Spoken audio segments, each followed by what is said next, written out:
Established since 2002 in the United States of America, the United Ancient Nations is an intergovernmental organization, currently made up of 160-plus members and indigenous nations. The UAN and its work are guided by the purposes and principles contained in its founding charter.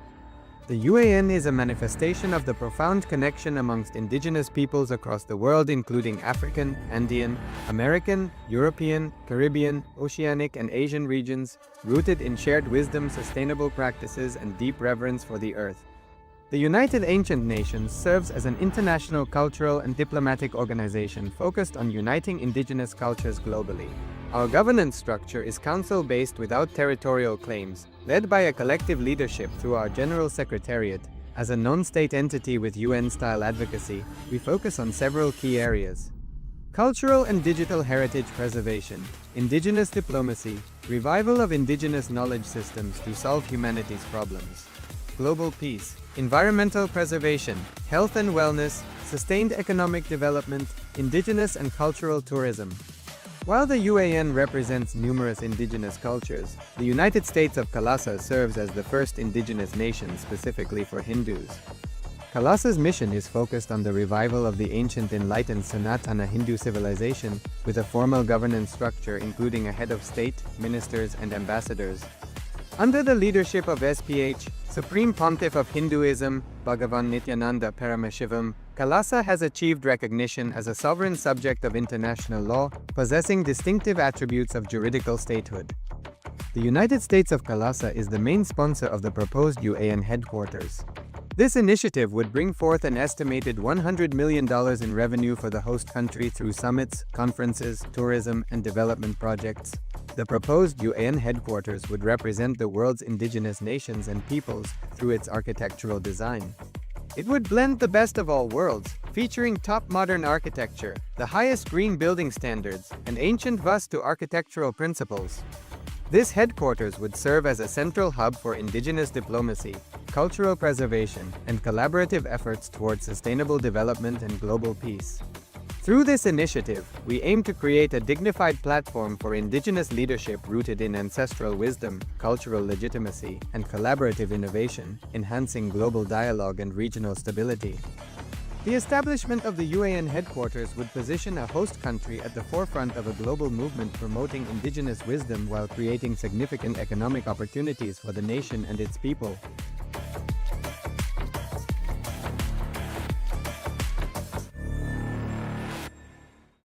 Established since 2002 in the United States of America, the United Ancient Nations is an intergovernmental organization, currently made up of 160-plus members and indigenous nations. The UAN and its work are guided by the purposes and principles contained in its founding charter. The UAN is a manifestation of the profound connection amongst indigenous peoples across the world, including African, Andean, American, European, Caribbean, Oceanic, and Asian regions, rooted in shared wisdom, sustainable practices, and deep reverence for the earth. The United Ancient Nations serves as an international cultural and diplomatic organization focused on uniting indigenous cultures globally. Our governance structure is council-based without territorial claims, led by a collective leadership through our General Secretariat. As a non-state entity with UN-style advocacy, we focus on several key areas: cultural and digital heritage preservation, indigenous diplomacy, revival of indigenous knowledge systems to solve humanity's problems, global peace, environmental preservation, health and wellness, sustained economic development, indigenous and cultural tourism. While the UAN represents numerous indigenous cultures, the United States of Kalasa serves as the first indigenous nation specifically for Hindus. Kalasa's mission is focused on the revival of the ancient enlightened Sanatana Hindu civilization, with a formal governance structure including a head of state, ministers, and ambassadors. Under the leadership of SPH, Supreme Pontiff of Hinduism, Bhagavan Nityananda Paramashivoham, Kalasa has achieved recognition as a sovereign subject of international law, possessing distinctive attributes of juridical statehood. The United States of Kalasa is the main sponsor of the proposed UAN headquarters. This initiative would bring forth an estimated $100 million in revenue for the host country through summits, conferences, tourism, and development projects. The proposed UAN headquarters would represent the world's indigenous nations and peoples through its architectural design. It would blend the best of all worlds, featuring top modern architecture, the highest green building standards, and ancient Vastu architectural principles. This headquarters would serve as a central hub for indigenous diplomacy, cultural preservation, and collaborative efforts towards sustainable development and global peace. Through this initiative, we aim to create a dignified platform for indigenous leadership rooted in ancestral wisdom, cultural legitimacy, and collaborative innovation, enhancing global dialogue and regional stability. The establishment of the UAN headquarters would position a host country at the forefront of a global movement promoting indigenous wisdom while creating significant economic opportunities for the nation and its people.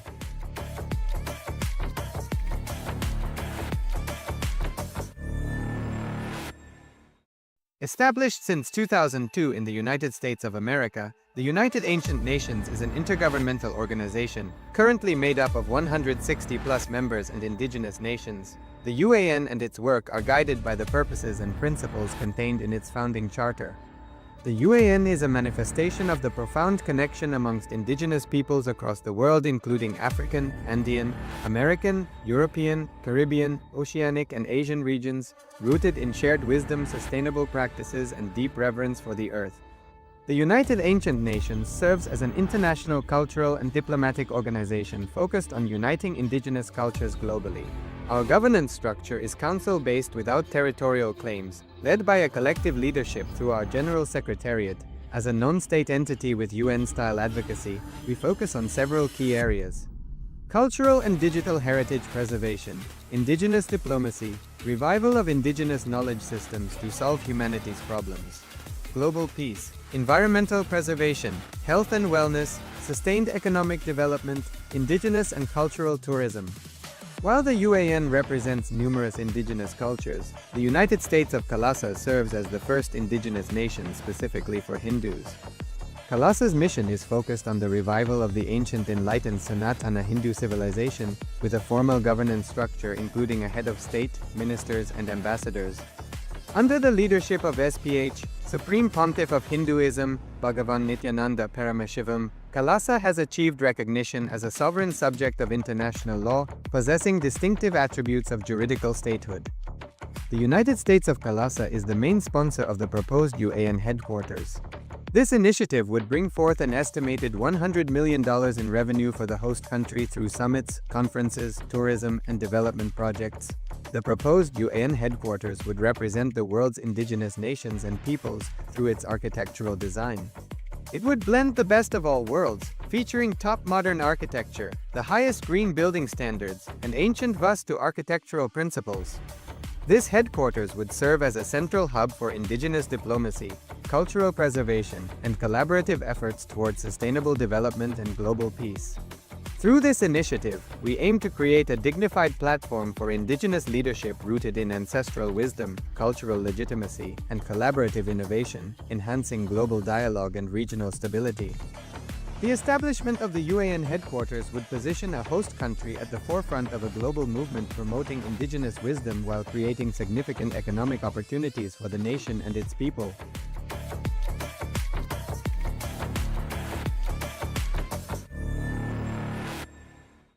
Established since 2002 in the United States of America, the United Ancient Nations is an intergovernmental organization, currently made up of 160+ members and indigenous nations. The UAN and its work are guided by the purposes and principles contained in its founding charter. The UAN is a manifestation of the profound connection amongst indigenous peoples across the world, including African, Andean, American, European, Caribbean, Oceanic, and Asian regions, rooted in shared wisdom, sustainable practices, and deep reverence for the earth. The United Ancient Nations serves as an international cultural and diplomatic organization focused on uniting indigenous cultures globally. Our governance structure is council-based without territorial claims, led by a collective leadership through our General Secretariat. As a non-state entity with UN-style advocacy, we focus on several key areas: cultural and digital heritage preservation, indigenous diplomacy, revival of indigenous knowledge systems to solve humanity's problems, global peace, environmental preservation, health and wellness, sustained economic development, indigenous and cultural tourism. While the UAN represents numerous indigenous cultures, the United States of Kailasa serves as the first indigenous nation specifically for Hindus. Kailasa's mission is focused on the revival of the ancient enlightened Sanatana Hindu civilization, with a formal governance structure including a head of state, ministers, and ambassadors. Under the leadership of SPH, Supreme Pontiff of Hinduism, Bhagavan Nityananda Paramashivoham, Kailasa has achieved recognition as a sovereign subject of international law, possessing distinctive attributes of juridical statehood. The United States of Kailasa is the main sponsor of the proposed UAN headquarters. This initiative would bring forth an estimated $100 million in revenue for the host country through summits, conferences, tourism, and development projects. The proposed UAN headquarters would represent the world's indigenous nations and peoples through its architectural design. It would blend the best of all worlds, featuring top modern architecture, the highest green building standards, and ancient Vastu architectural principles. This headquarters would serve as a central hub for indigenous diplomacy, cultural preservation, and collaborative efforts towards sustainable development and global peace. Through this initiative, we aim to create a dignified platform for indigenous leadership rooted in ancestral wisdom, cultural legitimacy, and collaborative innovation, enhancing global dialogue and regional stability. The establishment of the UAN headquarters would position a host country at the forefront of a global movement promoting indigenous wisdom while creating significant economic opportunities for the nation and its people.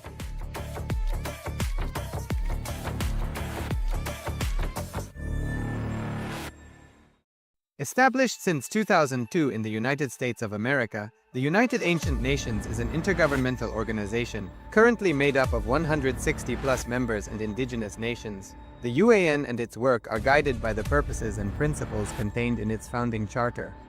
The UAN is a manifestation of the profound connection amongst indigenous peoples across the world, including African, Andean, American, European, Caribbean, Oceanic, and Asian regions, rooted in shared wisdom, sustainable practices, and deep reverence for the earth. The United Ancient Nations serves as an international cultural and diplomatic organization focused on uniting indigenous cultures globally. Our governance structure is council-based without territorial claims, led by a collective leadership through our General Secretariat. As a non-state entity with UN-style advocacy, we focus on several key areas: cultural and digital heritage preservation, indigenous diplomacy, revival of indigenous knowledge systems to solve humanity's problems, global peace, environmental preservation, health and wellness, sustained economic development, indigenous and cultural tourism.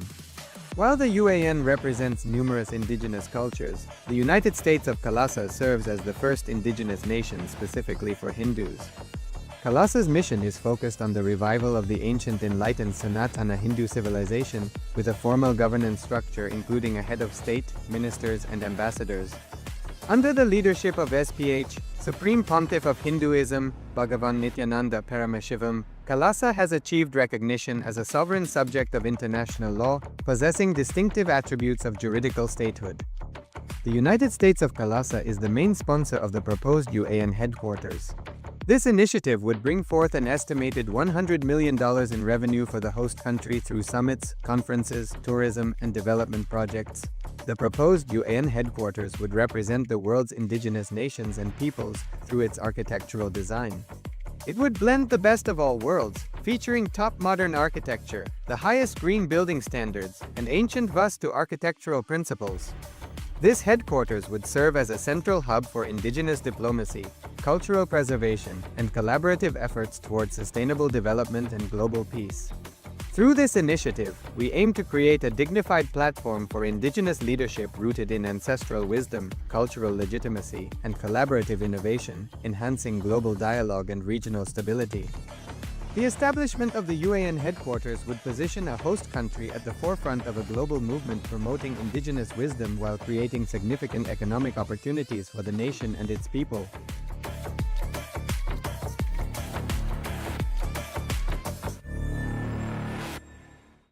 Established since 2002 in the United States of America, the United Ancient Nations is an intergovernmental organization, currently made up of 160-plus members and indigenous nations. The UAN and its work are guided by the purposes and principles contained in its founding charter.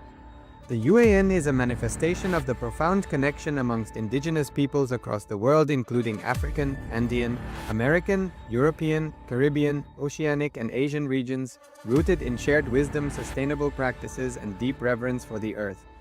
The United Ancient Nations serves as an international cultural and diplomatic organization focused on uniting indigenous cultures globally. Our governance structure is council-based without territorial claims, led by a collective leadership through our General Secretariat. As a non-state entity with UN-style advocacy, we focus on several key areas: cultural and digital heritage preservation, indigenous diplomacy, revival of indigenous knowledge systems to solve humanity's problems, global peace, environmental preservation, health and wellness, sustained economic development, indigenous and cultural tourism. While the UAN represents numerous indigenous cultures, the United States of Kalasa serves as the first indigenous nation specifically for Hindus. Kalasa's mission is focused on the revival of the ancient enlightened Sanatana Hindu civilization, with a formal governance structure including a head of state, ministers, and ambassadors. Under the leadership of SPH, Supreme Pontiff of Hinduism, Bhagavan Nityananda Paramashivoham, Kalasa has achieved recognition as a sovereign subject of international law, possessing distinctive attributes of juridical statehood. The United States of Kalasa is the main sponsor of the proposed UAN headquarters. This initiative would bring forth an estimated $100 million in revenue for the host country through summits, conferences, tourism, and development projects. The proposed UAN headquarters would represent the world's indigenous nations and peoples through its architectural design. It would blend the best of all worlds, featuring top modern architecture, the highest green building standards, and ancient Vastu architectural principles. This headquarters would serve as a central hub for indigenous diplomacy, cultural preservation, and collaborative efforts towards sustainable development and global peace. Through this initiative, we aim to create a dignified platform for indigenous leadership rooted in ancestral wisdom, cultural legitimacy, and collaborative innovation, enhancing global dialogue and regional stability. The establishment of the UAN headquarters would position a host country at the forefront of a global movement promoting indigenous wisdom while creating significant economic opportunities for the nation and its people.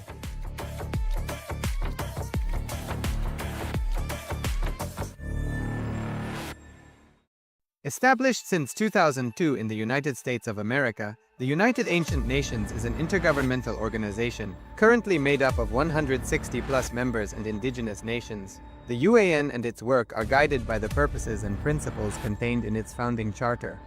The UAN is a manifestation of the profound connection amongst indigenous peoples across the world, including African, Andean, American, European, Caribbean, Oceanic, and Asian regions, rooted in shared wisdom, sustainable practices, and deep reverence for the earth. The United Ancient Nations serves as an international cultural and diplomatic organization focused on uniting indigenous cultures globally. Our governance structure is council-based without territorial claims, led by a collective leadership through our General Secretariat. As a non-state entity with UN-style advocacy, we focus on several key areas: cultural and digital heritage preservation, indigenous diplomacy, revival of indigenous knowledge systems to solve humanity's problems, global peace, environmental preservation, health and wellness, sustained economic development, indigenous and cultural tourism. While the UAN represents numerous indigenous cultures, the United States of Kalasa serves as the first indigenous nation specifically for Hindus. Kalasa's mission is focused on the revival of the ancient enlightened Sanatana Hindu civilization, with a formal governance structure including a head of state, ministers, and ambassadors. Under the leadership of SPH, Supreme Pontiff of Hinduism, Bhagavan Nityananda Paramashivoham, Kalasa has achieved recognition as a sovereign subject of international law, possessing distinctive attributes of juridical statehood. The United States of Kalasa is the main sponsor of the proposed UAN headquarters. This initiative would bring forth an estimated $100 million in revenue for the host country through summits, conferences, tourism, and development projects. The proposed UAN headquarters would represent the world's indigenous nations and peoples through its architectural design. It would blend the best of all worlds, featuring top modern architecture, the highest green building standards, and ancient Vastu architectural principles. This headquarters would serve as a central hub for indigenous diplomacy, cultural preservation, and collaborative efforts towards sustainable development and global peace. Through this initiative, we aim to create a dignified platform for indigenous leadership rooted in ancestral wisdom, cultural legitimacy, and collaborative innovation, enhancing global dialogue and regional stability. The establishment of the UAN headquarters would position a host country at the forefront of a global movement promoting indigenous wisdom while creating significant economic opportunities for the nation and its people.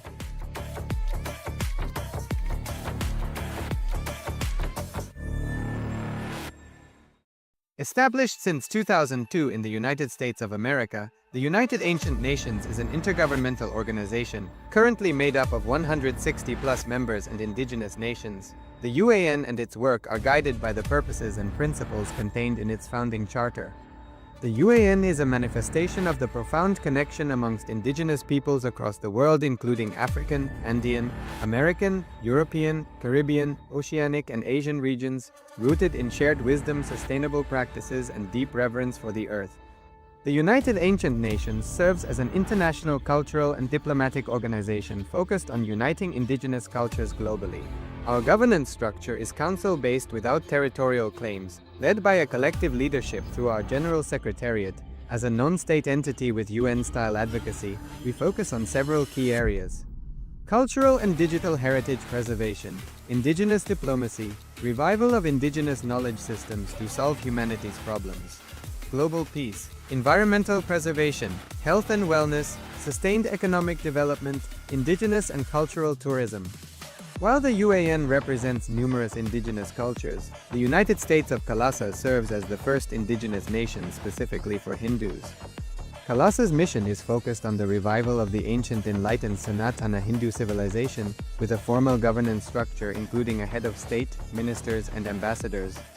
Under the leadership of SPH, Supreme Pontiff of Hinduism, Bhagavan Nityananda Paramashivoham, Kailasa has achieved recognition as a sovereign subject of international law, possessing distinctive attributes of juridical statehood. The United States of Kailasa is the main sponsor of the proposed UAN headquarters. This initiative would bring forth an estimated $100 million in revenue for the host country through summits, conferences, tourism, and development projects. The proposed UAN headquarters would represent the world's indigenous nations and peoples through its architectural design. It would blend the best of all worlds, featuring top modern architecture, the highest green building standards, and ancient Vastu architectural principles. This headquarters would serve as a central hub for indigenous diplomacy, cultural preservation, and collaborative efforts towards sustainable development and global peace. Through this initiative, we aim to create a dignified platform for indigenous leadership rooted in ancestral wisdom, cultural legitimacy, and collaborative innovation, enhancing global dialogue and regional stability. The establishment of the UAN headquarters would position a host country at the forefront of a global movement promoting indigenous wisdom while creating significant economic opportunities for the nation and its people.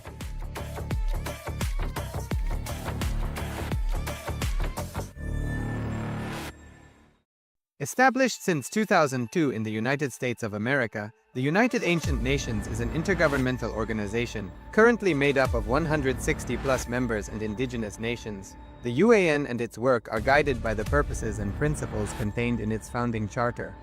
The UAN is a manifestation of the profound connection amongst indigenous peoples across the world, including African, Andean, American, European, Caribbean, Oceanic, and Asian regions, rooted in shared wisdom, sustainable practices, and deep reverence for the earth. The United Ancient Nations serves as an international cultural and diplomatic organization focused on uniting indigenous cultures globally. Our governance structure is council-based without territorial claims, led by a collective leadership through our General Secretariat. As a non-state entity with UN-style advocacy, we focus on several key areas: cultural and digital heritage preservation, indigenous diplomacy, revival of indigenous knowledge systems to solve humanity's problems, global peace, environmental preservation, health and wellness, sustained economic development, indigenous and cultural tourism. While the UAN represents numerous indigenous cultures, the United States of Kailasa serves as the first indigenous nation specifically for Hindus. Kailasa's mission is focused on the revival of the ancient enlightened Sanatana Hindu civilization, with a formal governance structure including a head of state, ministers, and ambassadors. Under the leadership of SPH, Supreme Pontiff of Hinduism, Bhagavan Nityananda Paramashivoham, Kalasa has achieved recognition as a sovereign subject of international law, possessing distinctive attributes of juridical statehood.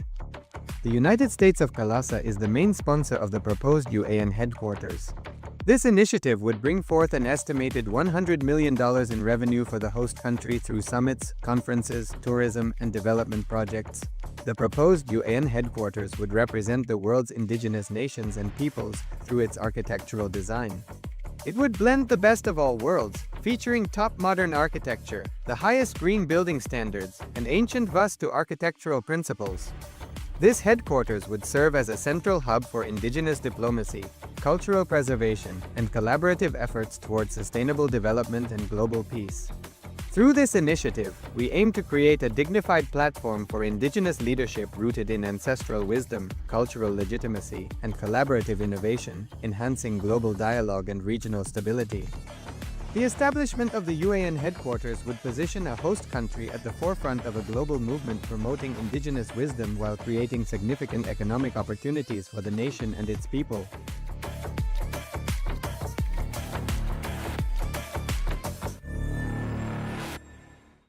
Established since 2002 in the United States of America, the United Ancient Nations is an intergovernmental organization, currently made up of 160+ members and indigenous nations. The UAN and its work are guided by the purposes and principles contained in its founding charter.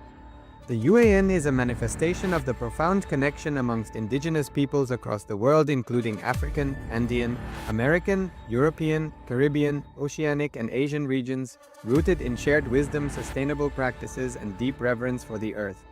The United Ancient Nations serves as an international cultural and diplomatic organization focused on uniting indigenous cultures globally. Our governance structure is council-based without territorial claims, led by a collective leadership through our General Secretariat. As a non-state entity with UN-style advocacy, we focus on several key areas: cultural and digital heritage preservation, indigenous diplomacy, revival of indigenous knowledge systems to solve humanity's problems, global peace, environmental preservation, health and wellness, sustained economic development, indigenous and cultural tourism. While the UAN represents numerous indigenous cultures, the United States of Kalasa serves as the first indigenous nation specifically for Hindus. Kalasa's mission is focused on the revival of the ancient enlightened Sanatana Hindu civilization, with a formal governance structure including a head of state, ministers, and ambassadors. Under the leadership of SPH, Supreme Pontiff of Hinduism, Bhagavan Nityananda Paramashivoham, Kalasa has achieved recognition as a sovereign subject of international law, possessing distinctive attributes of juridical statehood. The United States of Kalasa is the main sponsor of the proposed UAN headquarters. This initiative would bring forth an estimated $100 million in revenue for the host country through summits, conferences, tourism, and development projects. The proposed UAN headquarters would represent the world's indigenous nations and peoples through its architectural design.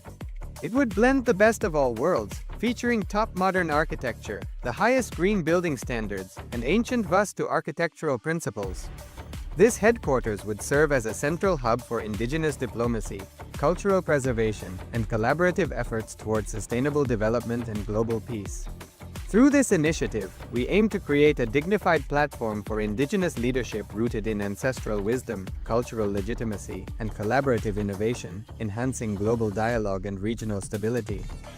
The establishment of the UAN headquarters would position a host country at the forefront of a global movement promoting indigenous wisdom while creating significant economic opportunities for the nation and its people.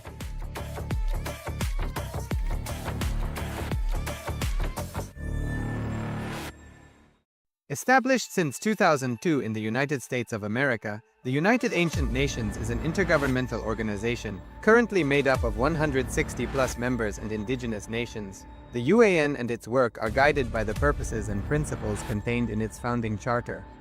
The UAN is a manifestation of the profound connection amongst indigenous peoples across the world, including African, Andean, American, European, Caribbean, Oceanic, and Asian regions, rooted in shared wisdom, sustainable practices, and deep reverence for the earth. The United Ancient Nations serves as an international cultural and diplomatic organization focused on uniting indigenous cultures globally. Our governance structure is council-based without territorial claims, led by a collective leadership through our General Secretariat.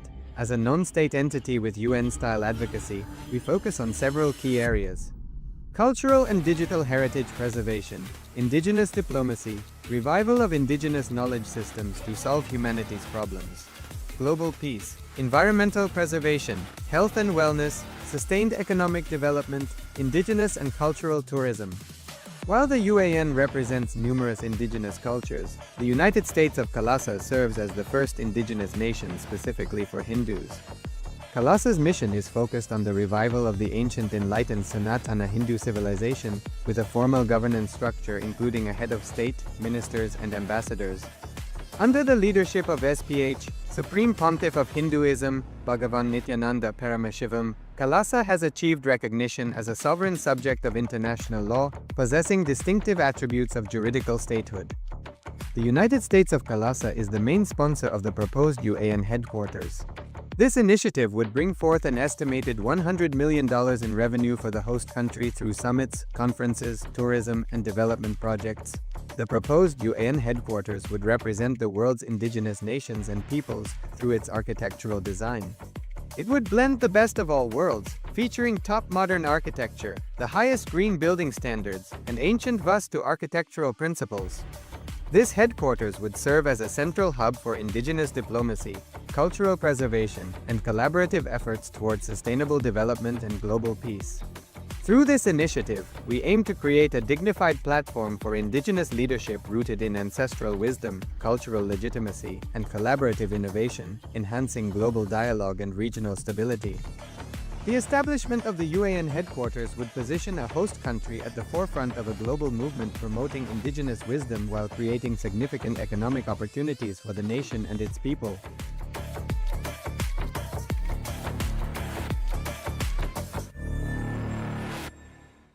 Established since 2002 in the United States of America, the United Ancient Nations is an intergovernmental organization, currently made up of 160+ members and indigenous nations. The UAN and its work are guided by the purposes and principles contained in its founding charter. The UAN is a manifestation of the profound connection amongst indigenous peoples across the world, including African, Andean, American, European, Caribbean, Oceanic, and Asian regions, rooted in shared wisdom, sustainable practices, and deep reverence for the earth. The United Ancient Nations serves as an international cultural and diplomatic organization focused on uniting indigenous cultures globally. Our governance structure is council-based without territorial claims, led by a collective leadership through our General Secretariat. As a non-state entity with UN-style advocacy, we focus on several key areas: cultural and digital heritage preservation, indigenous diplomacy, revival of indigenous knowledge systems to solve humanity's problems, global peace, environmental preservation, health and wellness, sustained economic development, indigenous and cultural tourism. While the UAN represents numerous indigenous cultures, the United States of Kalasa serves as the first indigenous nation specifically for Hindus. Kalasa's mission is focused on the revival of the ancient enlightened Sanatana Hindu civilization, with a formal governance structure including a head of state, ministers, and ambassadors. Under the leadership of SPH, Supreme Pontiff of Hinduism, Bhagavan Nityananda Paramashivoham, Kalasa has achieved recognition as a sovereign subject of international law, possessing distinctive attributes of juridical statehood. The United States of Kalasa is the main sponsor of the proposed UAN headquarters. This initiative would bring forth an estimated $100 million in revenue for the host country through summits, conferences, tourism, and development projects. The proposed UAN headquarters would represent the world's indigenous nations and peoples through its architectural design. It would blend the best of all worlds, featuring top modern architecture, the highest green building standards, and ancient Vastu architectural principles. This headquarters would serve as a central hub for indigenous diplomacy, cultural preservation, and collaborative efforts towards sustainable development and global peace. Through this initiative, we aim to create a dignified platform for indigenous leadership rooted in ancestral wisdom, cultural legitimacy, and collaborative innovation, enhancing global dialogue and regional stability. The establishment of the UAN headquarters would position a host country at the forefront of a global movement promoting indigenous wisdom while creating significant economic opportunities for the nation and its people.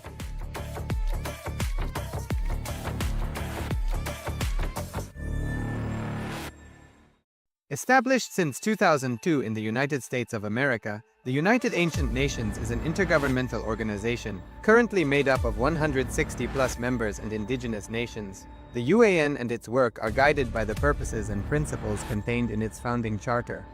The UAN is a manifestation of the profound connection amongst indigenous peoples across the world, including African, Andean, American, European, Caribbean, Oceanic, and Asian regions, rooted in shared wisdom, sustainable practices, and deep reverence for the earth. The United Ancient Nations serves as an international cultural and diplomatic organization focused on uniting indigenous cultures globally. Our governance structure is council-based without territorial claims, led by a collective leadership through our General Secretariat. As a non-state entity with UN-style advocacy, we focus on several key areas: cultural and digital heritage preservation, indigenous diplomacy, revival of indigenous knowledge systems to solve humanity's problems, global peace, environmental preservation, health and wellness, sustained economic development, indigenous and cultural tourism. While the UAN represents numerous indigenous cultures, the United States of Kailasa serves as the first indigenous nation specifically for Hindus. Kailasa's mission is focused on the revival of the ancient enlightened Sanatana Hindu civilization, with a formal governance structure including a head of state, ministers, and ambassadors. Under the leadership of SPH, Supreme Pontiff of Hinduism, Bhagavan Nityananda Paramashivoham, Kailasa has achieved recognition as a sovereign subject of international law, possessing distinctive attributes of juridical statehood. The United States of Kailasa is the main sponsor of the proposed UAN headquarters. This initiative would bring forth an estimated $100 million in revenue for the host country through summits, conferences, tourism, and development projects. The proposed UAN headquarters would represent the world's indigenous nations and peoples through its architectural design. It would blend the best of all worlds, featuring top modern architecture, the highest green building standards, and ancient Vastu architectural principles. This headquarters would serve as a central hub for indigenous diplomacy, cultural preservation, and collaborative efforts towards sustainable development and global peace. Through this initiative, we aim to create a dignified platform for indigenous leadership rooted in ancestral wisdom, cultural legitimacy, and collaborative innovation, enhancing global dialogue and regional stability. The establishment of the UAN headquarters would position a host country at the forefront of a global movement promoting indigenous wisdom while creating significant economic opportunities for the nation and its people.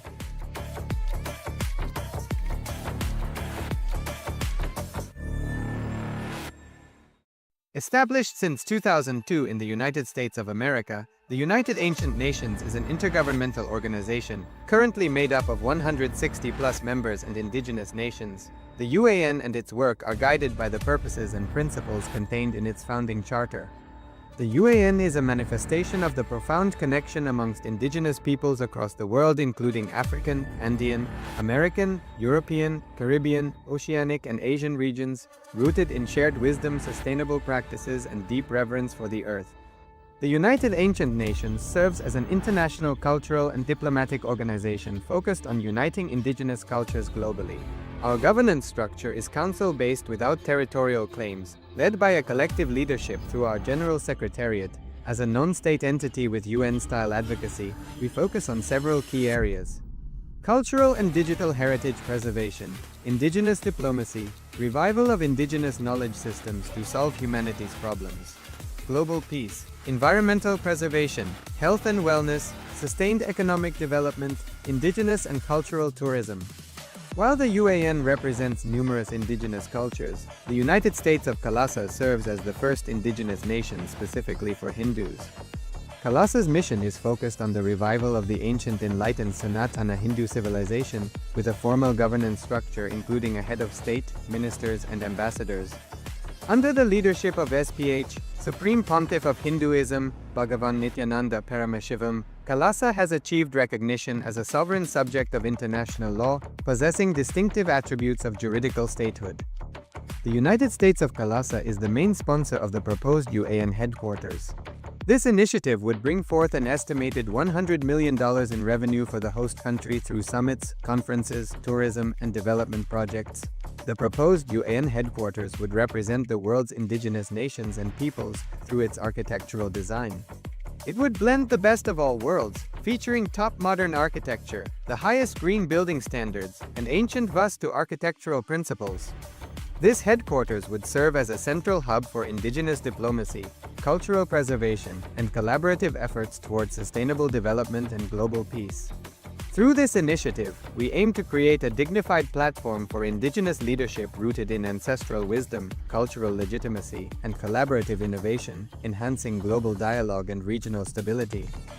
The establishment of the UAN headquarters would position a host country at the forefront of a global movement promoting indigenous wisdom while creating significant economic opportunities for the nation and its people.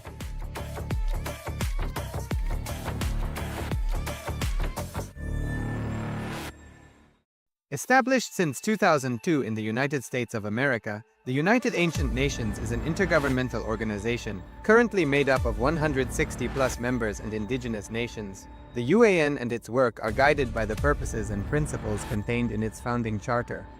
The UAN is a manifestation of the profound connection amongst indigenous peoples across the world, including African, Andean, American, European, Caribbean, Oceanic, and Asian regions, rooted in shared wisdom, sustainable practices, and deep reverence for the earth.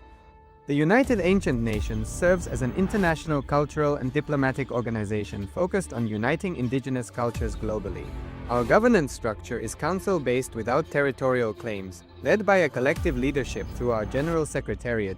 As a non-state entity with UN-style advocacy, we focus on several key areas: cultural and digital heritage preservation, indigenous diplomacy, revival of indigenous knowledge systems to solve humanity's problems, global peace, environmental preservation, health and wellness, sustained economic development, indigenous and cultural tourism. While the UAN represents numerous indigenous cultures, the United States of Kalasa serves as the first indigenous nation specifically for Hindus. Kalasa's mission is focused on the revival of the ancient enlightened Sanatana Hindu civilization, with a formal governance structure including a head of state, ministers, and ambassadors. Under the leadership of SPH, Supreme Pontiff of Hinduism, Bhagavan Nityananda Paramashivoham, Kalasa has achieved recognition as a sovereign subject of international law, possessing distinctive attributes of juridical statehood. The United States of Kalasa is the main sponsor of the proposed UAN headquarters. This initiative would bring forth an estimated $100 million in revenue for the host country through summits, conferences, tourism, and development projects. The proposed UAN headquarters would represent the world's indigenous nations and peoples through its architectural design. It would blend the best of all worlds, featuring top modern architecture, the highest green building standards, and ancient Vastu architectural principles. This headquarters would serve as a central hub for indigenous diplomacy, cultural preservation, and collaborative efforts towards sustainable development and global peace. Through this initiative, we aim to create a dignified platform for indigenous leadership rooted in ancestral wisdom, cultural legitimacy, and collaborative innovation, enhancing global dialogue and regional stability. The establishment of the UAN headquarters would position a host country at the forefront of a global movement promoting indigenous wisdom while creating significant economic opportunities for the nation and its people.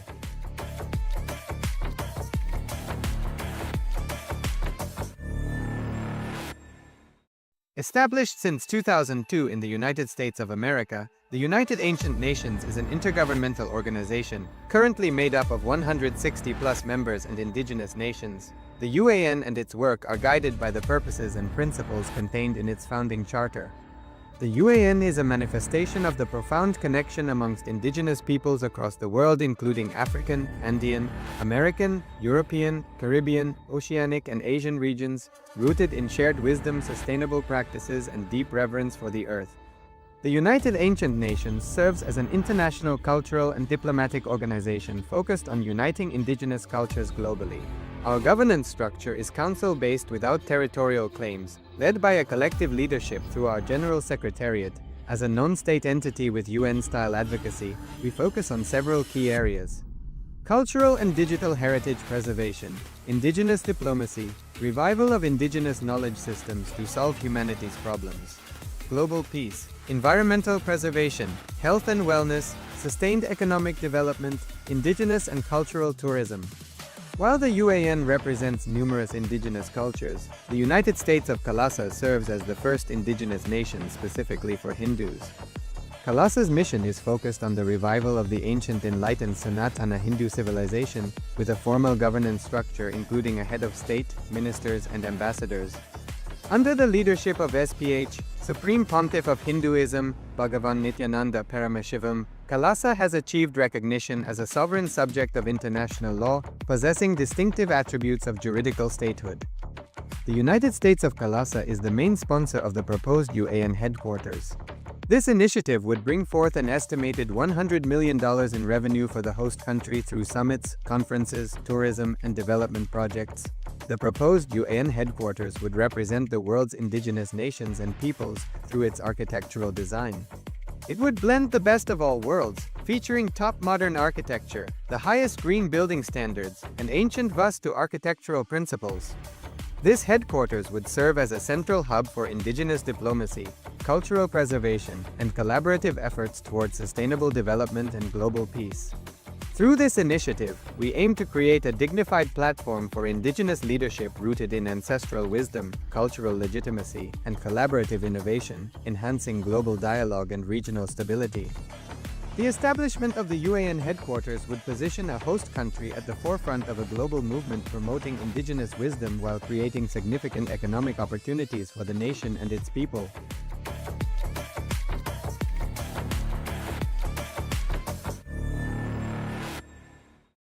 Established since 2002 in the United States of America, the United Ancient Nations is an intergovernmental organization, currently made up of 160+ members and indigenous nations. The UAN and its work are guided by the purposes and principles contained in its founding charter. The UAN is a manifestation of the profound connection amongst indigenous peoples across the world, including African, Andean, American, European, Caribbean, Oceanic, and Asian regions.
Please sit in a space of deep gratitude.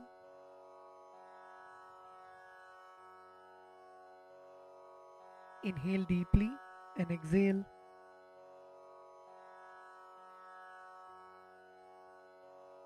Feel the presence of the Master in your inner space. Feel the presence of Swamiji seated in front of you. Feel the presence of Swamiji in the Guru Padukas, alive, radiating.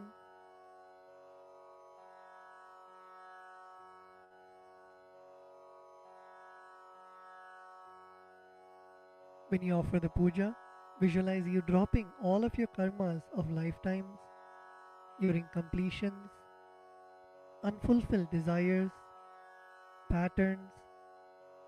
Visualize all of that. being liberated by the Guru.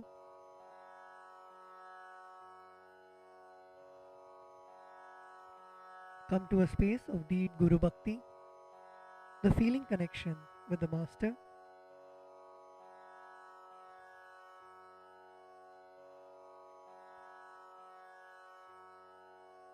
Let us now enter into the Pada Puja. We request all the Pada Puja participants to declare the following with integrity and authenticity. If you agree to this, please say yes loudly. I authentically cognize, which is internally process, understand and declare the truth that the cosmic energy exists. Yes, I authentically cognize, which is internally process, understand and declare the truth that the Supreme Pontiff of Hinduism, Sri Nityanandeshwara Paramashiva, Devi Nityanandeshwari Paramashiva Shakti, the Guru Padukas and the Atmalinga are the Chinmaya Vigrahas, embodiments and representations of that very cosmic energy. Yes, I authentically cognize, which is internally process, understand and declare the truth that whatever I offer during the Pada Puja and Paramashiva Puja will reach the cosmic source of energy directly.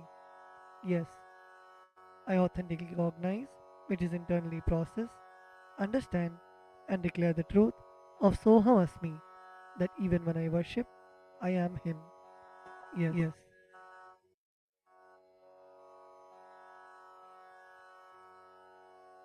Let us now enter into the Pada Puja. We begin with the Sadguru Vandanam, in which we offer our gratitude to our Guru, our beloved Swamiji. The meaning of the mantra we will now chant is, I surrender to that Sadguru who is the eternal bliss, the bestower of supreme happiness, the one who is the embodiment of wisdom, who is beyond duality, who is omnipresent, to whom the supreme goal is giving the enlightenment experience, who is eternal, pure, and unshakable, who is the silent spectator of all thought processes, who is beyond emotions, and the one who is without the three qualities called Sattva, Rajas, and Tamas. Now please take some flowers in your hands and close your eyes. Place your hands in the Atmanjali Mudra and offer the flowers at Swamiji's Padukas at the end of the mantra. Nityanandam Paramasukadam Kevalam Jnanamurtim Dvandvatitam Gagana Sadrisham Tattvamasyaadilaksham Ekam Nityam Vimalamachalam Sarvadhi Sakshibhutam Bhavatitam Trigunarahitam Sadgurum Tam Namami.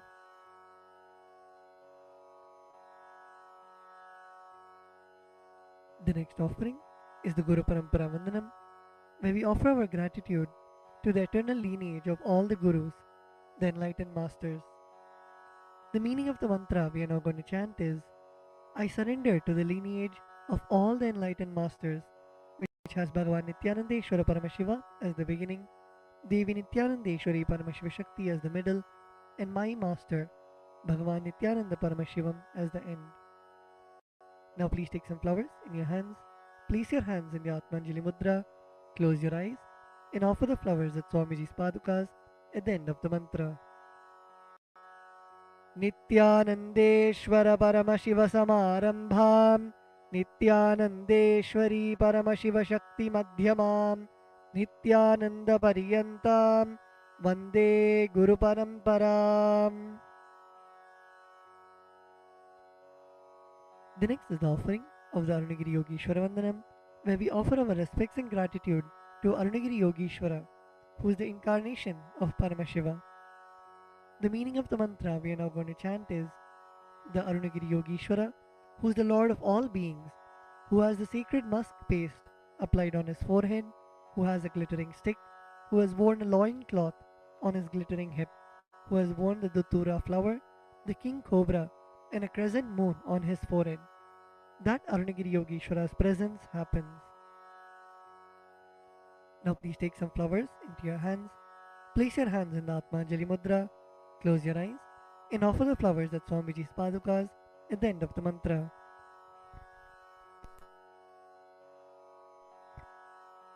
ललाटे त्रिपुण्ड्री निटिलकृतकस्तूरी तिलकः स्फुरन्मालाधारस्फुरितकटिकौपीनसनः दधानो दुस्तारं शिरसि फणिराजं शशिकलां प्रदीपः सर्वेषाम् अरुणगिरियोगी विजयते.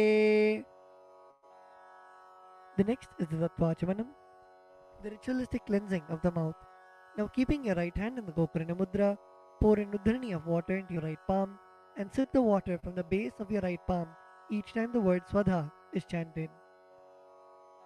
Om Atmatattvam Shodhayami Swadha.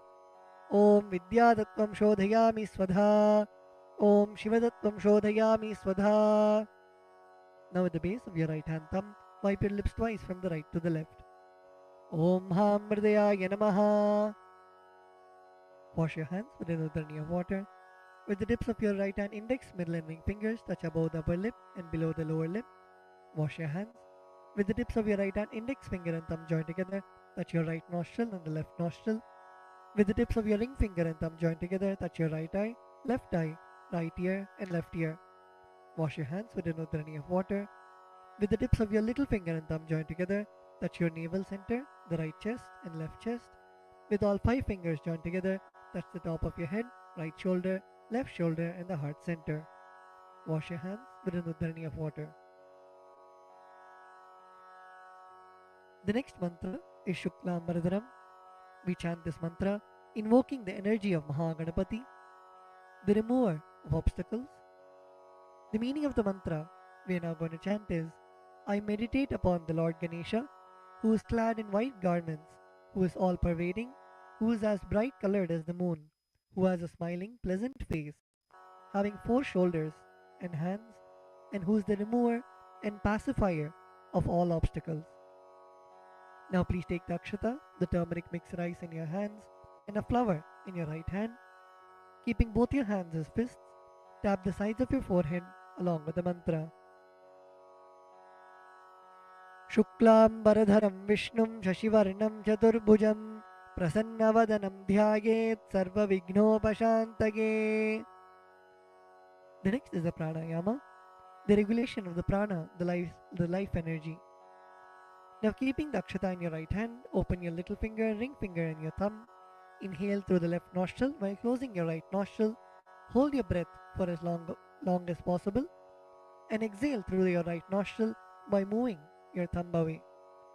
And chant the Samhita mantras while you perform the inhalation, retention and exhalation.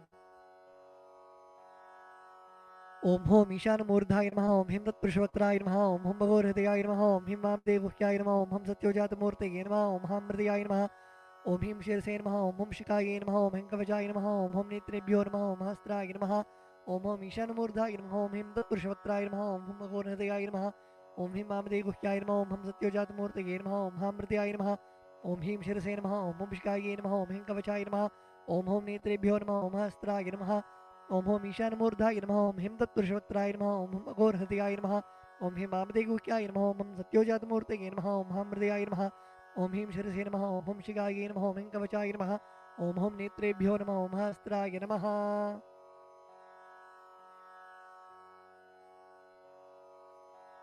The next is the Sankalpa, the conscious resolution. When you make a conscious resolution in the presence of the Master, the power of the Master's presence itself will simply manifest it as reality. Please close your eyes. Visualize the intention, the sankalpa that you want to keep in your inner space.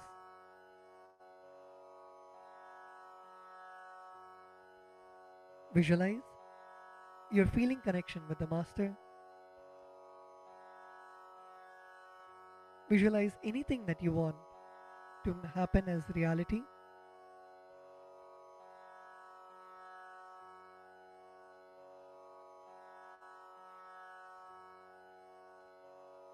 Visualize it already happening in your inner space.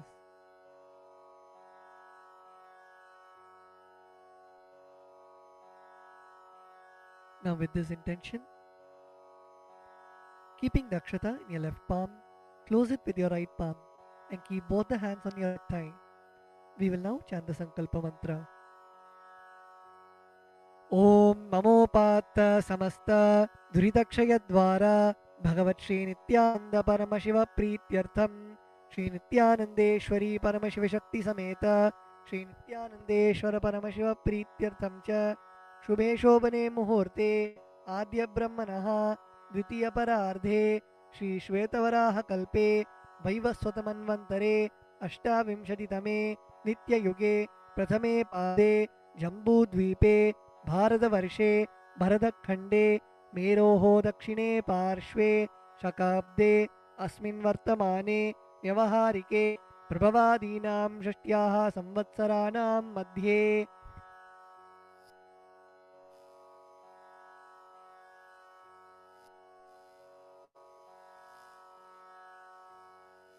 Vishvavasu नाम संवत्सरे दक्षिणायने लक्ष्मीवेङ्कटेश्वर ऋतौ सिंहमासे कृष्णपक्षे अमावास्यां शुभतिथौ स्थिरवासरयुक्तायां मघानक्षत्र परिघयोग किंस्तुग्नकरण एवं गुणविशेषणविशिष्टायाम् अस्यां शुभतिथौ श्रीकैलासोन्नतद्वादशान्तश्यामलापीठारूढ श्रीमीनाक्षी सुन्दरेश्वराभिन्नस्वरूप परशिवपुत्ररत्नकुमार गुरुमण्यतुल्यावतार श्रीपार्वती स्तन्यपानलब्धदिव्यज्ञानविश्रुत सकलनिगमाकमसारभूत द्राविडवेदप्रवक्त्रे श्रीमत्परमशिवकरुणासमधिगतमुक्तामयचतुरश्रयान गीयमानछत्रचामर श्रीचिन्नकाहलादि समस्तबिरडावल्यलङ्कृत ज्ञानविज्ञानचक्रवर्ती सर्वजनसङ्गसद्यो निर्वाणदीक्षाव्यापवर्गवर्ष विश्रानजीमूत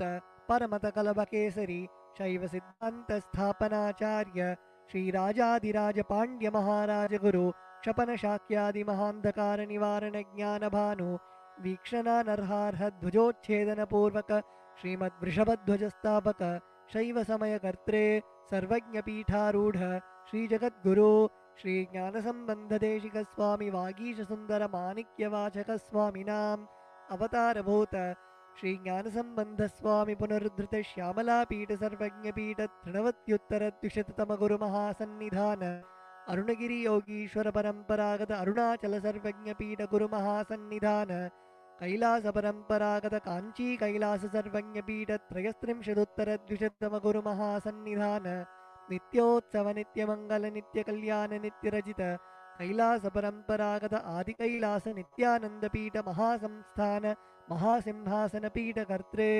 साक्षात् श्री परमशिवसमुद्भूत कैलास परम्परागत वैवस्वतमनु इक्ष्वाकु हरिश्चन्द्र भगीरथ श्रीरामचन्द्र शूरसेन इत्याद्यनवच्छिन्न सार्वभौम चक्रवर्ती परम्परागत चतुष्षष्टि योगिनी मंडित चतुष्षष्टि संप्रदाय प्रवर्तक मनुधर्मासन सूर्यवंश प्राप्त सर्वज्ञपीठ सुरांगी साम्राज्य मूर्धाभिषिक्त चूड़ामणि साक्षात् श्री परमशिव समुद्भूत कपिल महागुरु पुनरुद्धृत महानिर्वाणि पीठ अष्टोत्तर सहस्र श्री महामंडलेश्वर साक्षात् श्री परमशिव समुद्भूत श्री महागणपति समारंभ अनवच्छिन्न पीठाधीश्वर गुरुपरंपरा प्राप्त अटलपीठ अष्टोत्तर सहस्र श्री अटलपीठाधीश्वर धर्म मुक्ति स्वर्गपुर स्वर्णपीठ त्रयोविंश गुरुमहान्निधान कैलास परंपरागत आदिपीठ सर्वज्ञपीठ जगद्गुरु Shri Kailash पुनरुद्धारक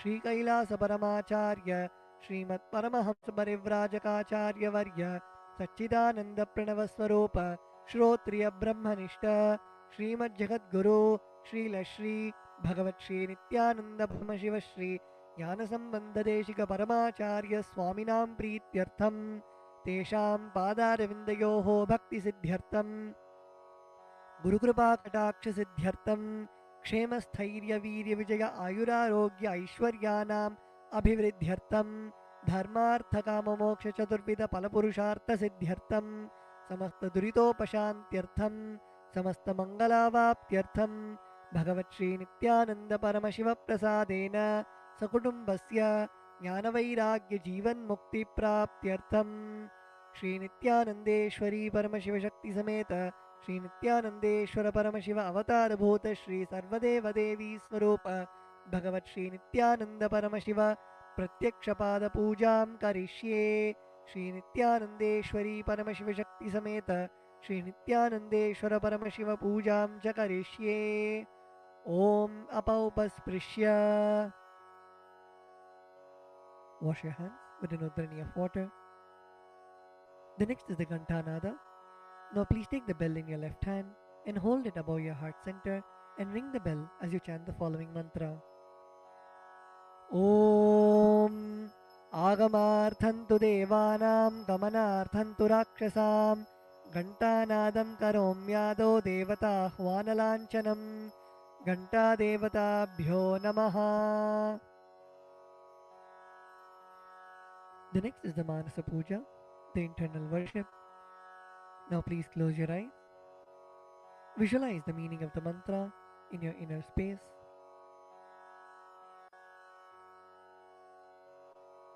The meaning of the mantra we are now going to chant is: what seed can I offer to the Master except my heart?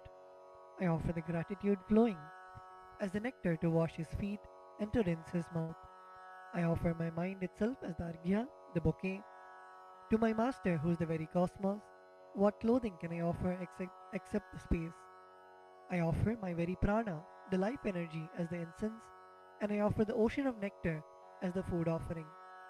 The principle of unstruck perennial sound is to be offered as the bell, the air as the chamara, the fan, the sahasrara as the umbrella, the principle of sound as the music, and the actions of the senses and the vagaries of the mind as the dance.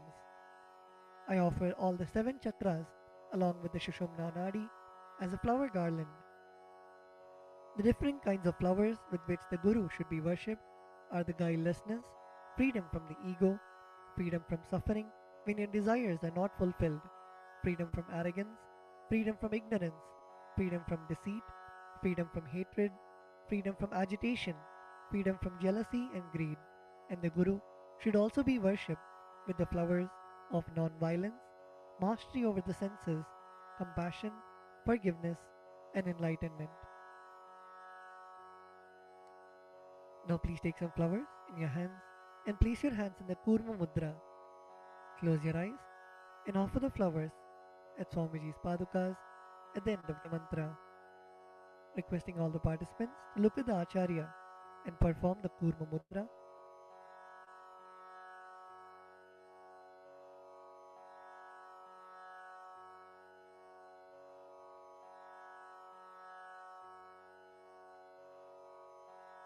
Om Hridpadmamasanam Dadyat Sahasrarachyutamritaihi Padyam Sharanayor Dadyat Manastu Argyam Nivedayet Tena Amritena Achamaniyam Snaniyam Tena Chasmritam Akashatattvam Vastram Syat Gandhasyat Gandhatatvakam Chittam prakalpayet pushpam dhupam pranan prakalpayet tejastattvam cha deepartham naivedyam syat sudham buddhihi anahatadhvanirghanta vayutattvam cha chamaram sahasraram bhavet chhatram shabdatattvam cha geetakam nrityamindriya karmani chanchalyam manasastatha Sumekhalam Padmamalam Pushpam Nana Vidham Tatha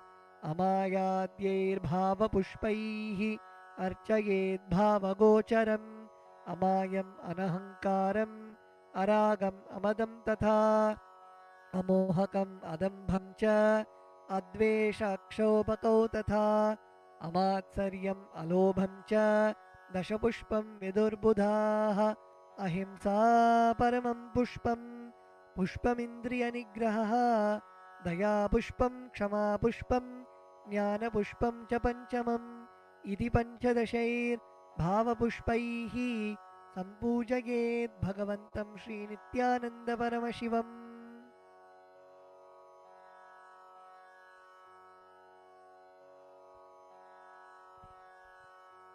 The next offering is the Upachara Puja, the external worship. The first offering is the asanam, the offering of seat to the master. The meaning of the mantra we are now going to chant is, O the one who resides in all the beings, the one who is the very soul of all beings, I offer this seat to you. I surrender, I surrender. Now please take some flowers and akshata in your hands and offer it at Swamiji's padukas along with the mantra. Asanam Om Sarvabhutantarasthaya Sarvabhutantaratmane Kalpayamyupaveshartham Asanam Te Namo Namaha Om Hrim Idam Suvarnasanam Sarvadevadevi Swarupaya Bhagavate Shri Nityananda Paramashivaya Namaha. The next offering is Swagatam, the offering of welcoming the Master. The meaning of the mantra we are now going to chant is, because of being in the everlasting calmness and because of remaining free from the attitude of performing all actions related to the fivefold cosmic function for a short duration known as the cosmic sleep, Lord Sadashiva is called Shiva by the experts in the mantras and the tantras. Salutations to such Shiva who is the Guru and who is eternally free from the desire and the aspects related to embodiment. Because of his immeasurable greatness and because of his quality of being eternally unborn, this Lord is well placed as Ananta. O the Lord of all gods, O the one whose darshan is awaited by gods for the fulfillment of their desires, welcome, welcome. Today my birth, life, and all deeds are fructified. The fruits of all my tapas is materialized just by welcoming you. Now please take some flowers in your hands, close your eyes, and offer the flowers at Swamiji's padukas at the end of the mantra. Swagatam Om Shantatvat Sarvakartritvat Bhavo Paratikaranaat Shiva Ukto Mahatantra Mantra Vidbhis Sada Shivaha Tasmai Shivaya Gurave Vitaragalaya Vai Ameyatvatanantoyam Ajatvacha Prakirtitaha Yasya Darshanamichanti Deva Swabhishta Siddhaye Tasmai Te Parameshana Swagatam Swagatam Prabho Adya me saphalam janma jivanam sapala kriyaah Swagatam yatvaya tanme tapasam phalamagatam Om Hrim Sarvadeva Devi Swarupa Bhagavat Shri Nityananda Paramashiva Swagatam Suswagatam Te. The next offering is Padyam, the offering of water for washing the feet of the Master. The meaning of the mantra we are now going to chant is, I offer Padyam, that is the water for washing the feet of the Supreme God, the very devotion on whom brings about the ultimate bliss. Now please take the udharani of water in your hands and offer it at Swamiji's padukas along with the mantra. Padyam Om Yad Bhaktilesha Samparkat Paramananda Samplavaha Tasmai Te Parameshana Padyam Shuddhaya Kalpaye Om Hrim Etat Padyam Sarvadeva Devi Swarupaya Bhagavate Shri Nityananda Paramashivaya Namaha. The next offering is Arghya, the offering of the traditional bouquet. The meaning of the mantra we are now going to chant is, O Maheshwara, please accept this Arghya, this offering of the traditional bouquet with water to welcome the guest, made of durva grass, a bilva leaf, a flower and a rice pellet, and kept in a beautiful conch. Now please take the conch in your hands and offer the Arghya at Swamiji's padukas along with the mantra. Arghyaha Om Durvakshata Samayuktam Bilvapatram Tatha Param Shobhanam Shankhapatrastam Grahana Argyam Maheshwara Om Hrim Esho Argyaha Sarvadeva Devi Swarupaya Bhagavate Shri Nityananda Paramashivaya Swaha. The next offering is Achmaniyam, the offering of water for mouthwash.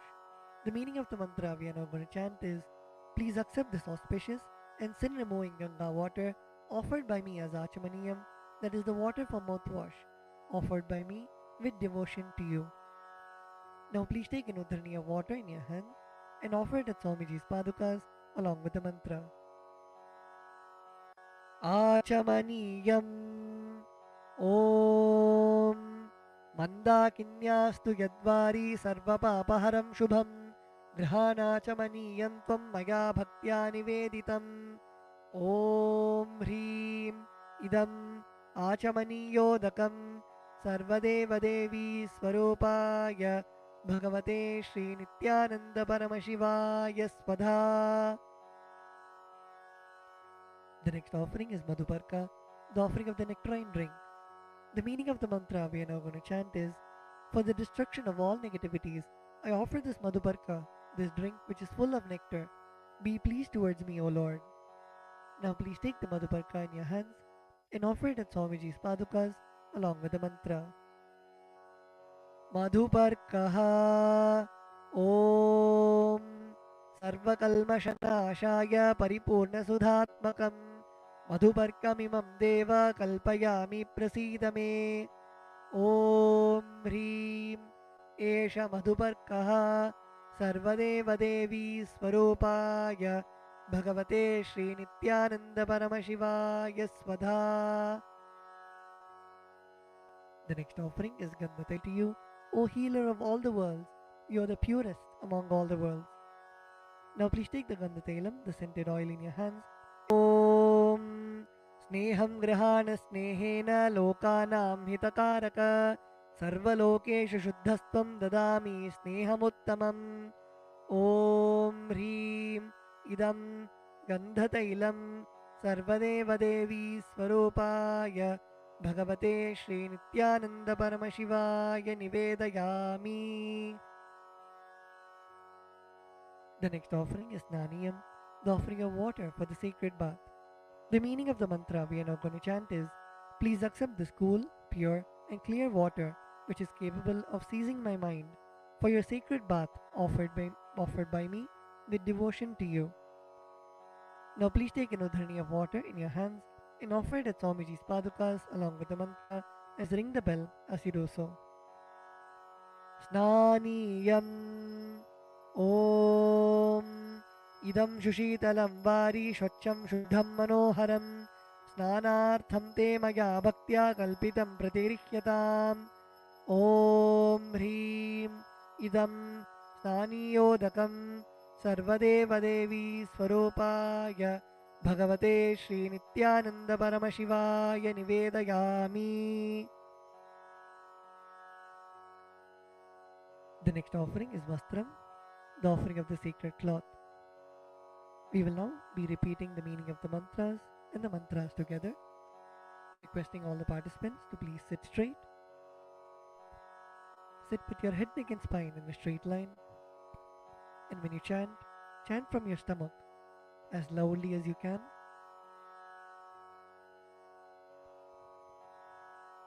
The meaning of the mantra we are now going to chant is, I offer Vastram, I offer Vastram, this cloth offering, this cloth offering, to the Master to the Master, who removes who removes the veil of Maya the veil of Maya or illusion. or illusion, The Master the Master, who is the true who is the true light of enlightenment, light of enlightenment, who does not who does not have a veil of Maya have a veil of Maya and has has the very space the very space as the dress. as the dress. Now please take the offering of clothes in your hands and offer it at Swamiji's padukas along with the mantra.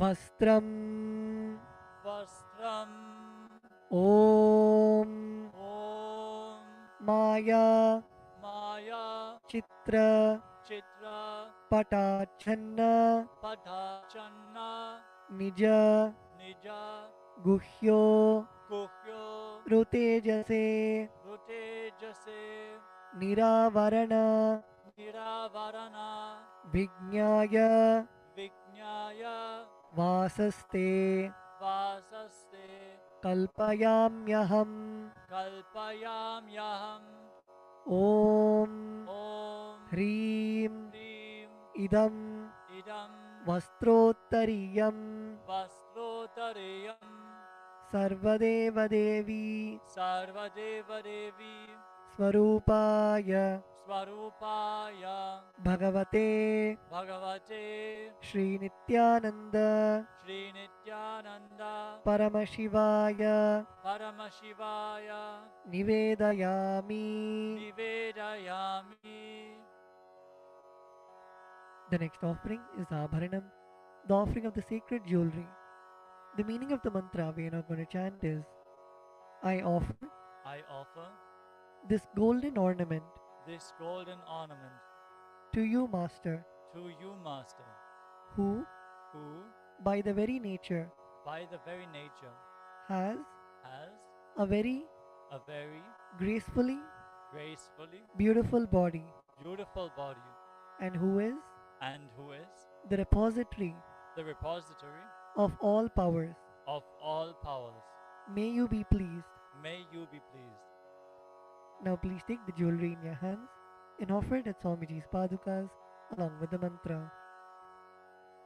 Abharanam Abharanam Om Om Swabhava Swabhava Sundarangaya Sundarangaya Nana Nana Shaktya Shaktya Shrayayate Shrayayate Suvarnam Suvarnam Bhushanam Bhushanam Tubhyam Tubhyam Kalpayami Kalpayami Prasidame Prasidame Om Om Hreem Hrim Idam Idam Suvarnabharanam Suvarnabharanam Sarvadevadevi Sarvadevadevi Swarupaya Swarupaya Bhagavate Bhagavate Shri Nityananda Shri Nityananda Paramashivaya Paramashivaya Nivedayami. Nivedayami. The next offering is Gandha, the offering of the sandalwood paste. The meaning of the mantra we are now going to chant is, I neither know I neither know what your body is, what your body is, nor do I know nor do I know what your actions are. what your actions are. Please accept Please accept and smear this and smear this sandalwood paste sandalwood paste offered by me. offered by me. Now please take the sandalwood paste in your hands and offer it at Swamiji's padukas along with the mantra. Gandhaha Gandaha Om Om Shariram Shariram Tena Janami Tena Janami Cheshtam Cheshtam Naivacha Naivacha Naivacha Naivacha Maya Niveditan Maya Niveditan Gandhan Gandhan Pratigrihya Pratigrihya Vilipyatam Vilipyatam Om Om Hreem Hrim Esha Gandhaha Esha Gandaha Sarvadevadevi Sarvadevadevi Swarupaya Swarupaya Bhagavate Bhagavate Shri Nityananda Shri Nityananda Paramashivaya Namaha. Paramashivaya Namaha. The next offering is Pushpam, the offering of the fragrant flowers. The meaning of the mantra we are now going to chant is, please accept Please accept these blissfully these blissfully fragrant fragrant different kinds of flowers different kinds of flowers which are taken which are taken from the forest of Turiya, from the forests of Turiya, that is, that is, the space of the space of ultimate restful awareness. ultimate restful awareness. Now please take some flowers, smeared with sandalwood paste in your hands, and offer the flowers at Swamiji's Padukas along with the mantra.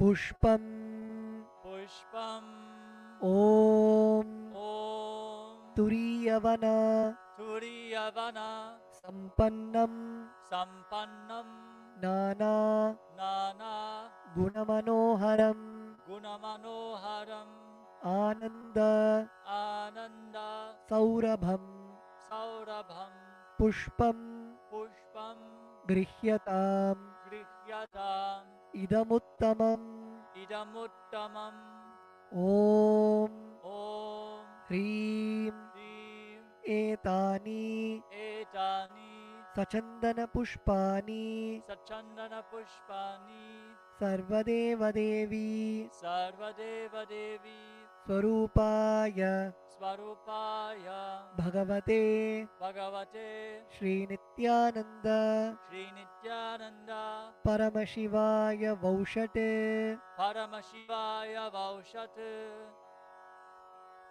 The next offering is Bilva Patram, the offering of the Bilva leaves. The meaning of the mantra we are now going to chant is I offer you, I offer you, O God of all gods, O God of all gods, this holy Bilva leaf this holy Bilva leaf, in which dwells in which dwells the goddess of richness the goddess of richness, and which is and which is so much loved so much loved by Lord Shiva. by Lord Shiva.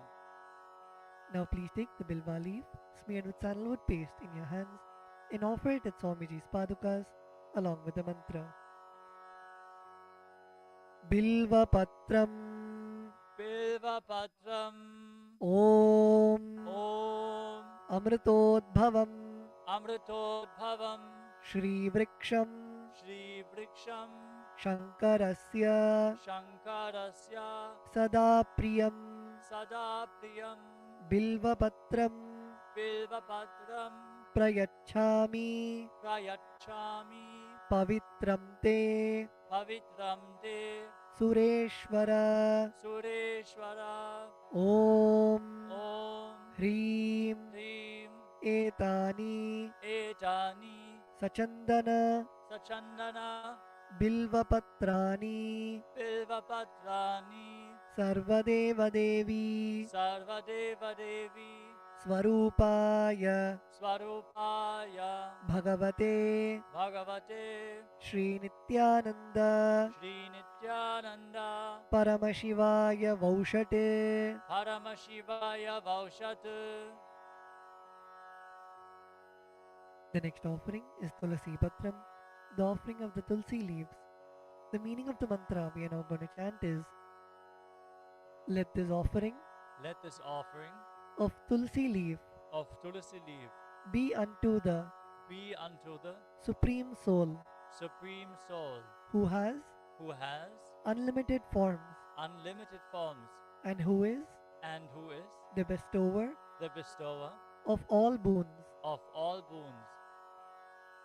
Now please take the Tulsi leaf smeared with sandalwood paste in your hands and offer it at Swamiji's Padukas along with the mantra.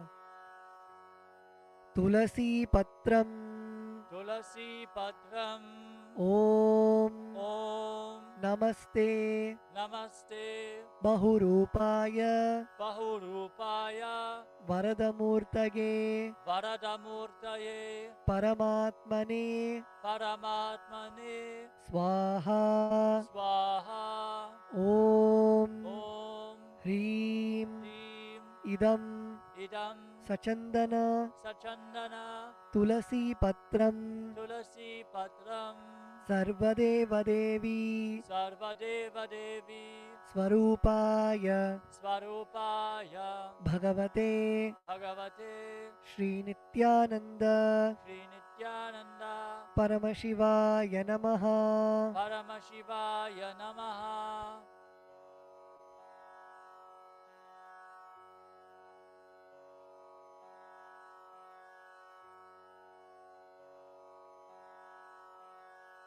We will be continuing with the repetition from tomorrow.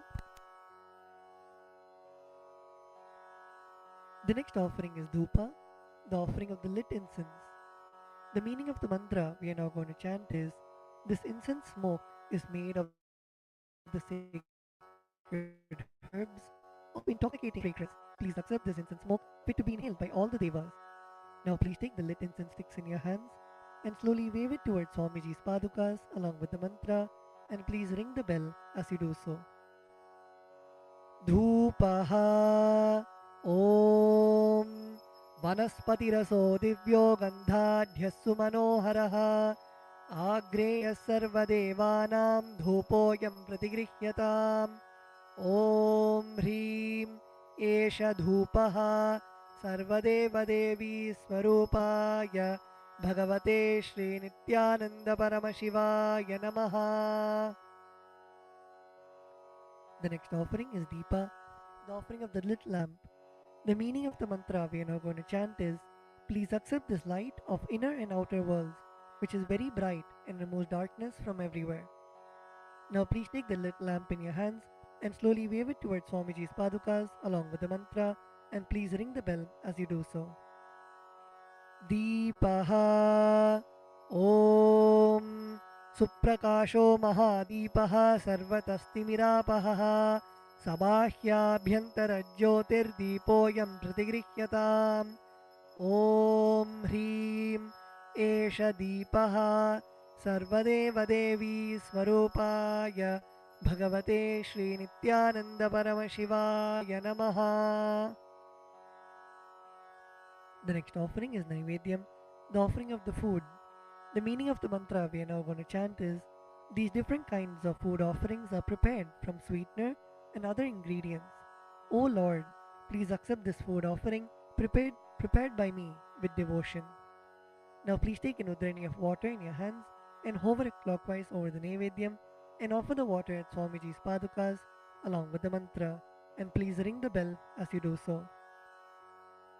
Naivedyam Om Naivedyam Vividham Deva Sharkaradi Vinirmitam Maya Niveditam Bhaktya Grahana Parameshwara Om Hrim Idam Shopakarna Naivedyam Sarvadeva Devi Swarupaya Bhagavate Shri Nityananda Paramashivaya Nivedayami.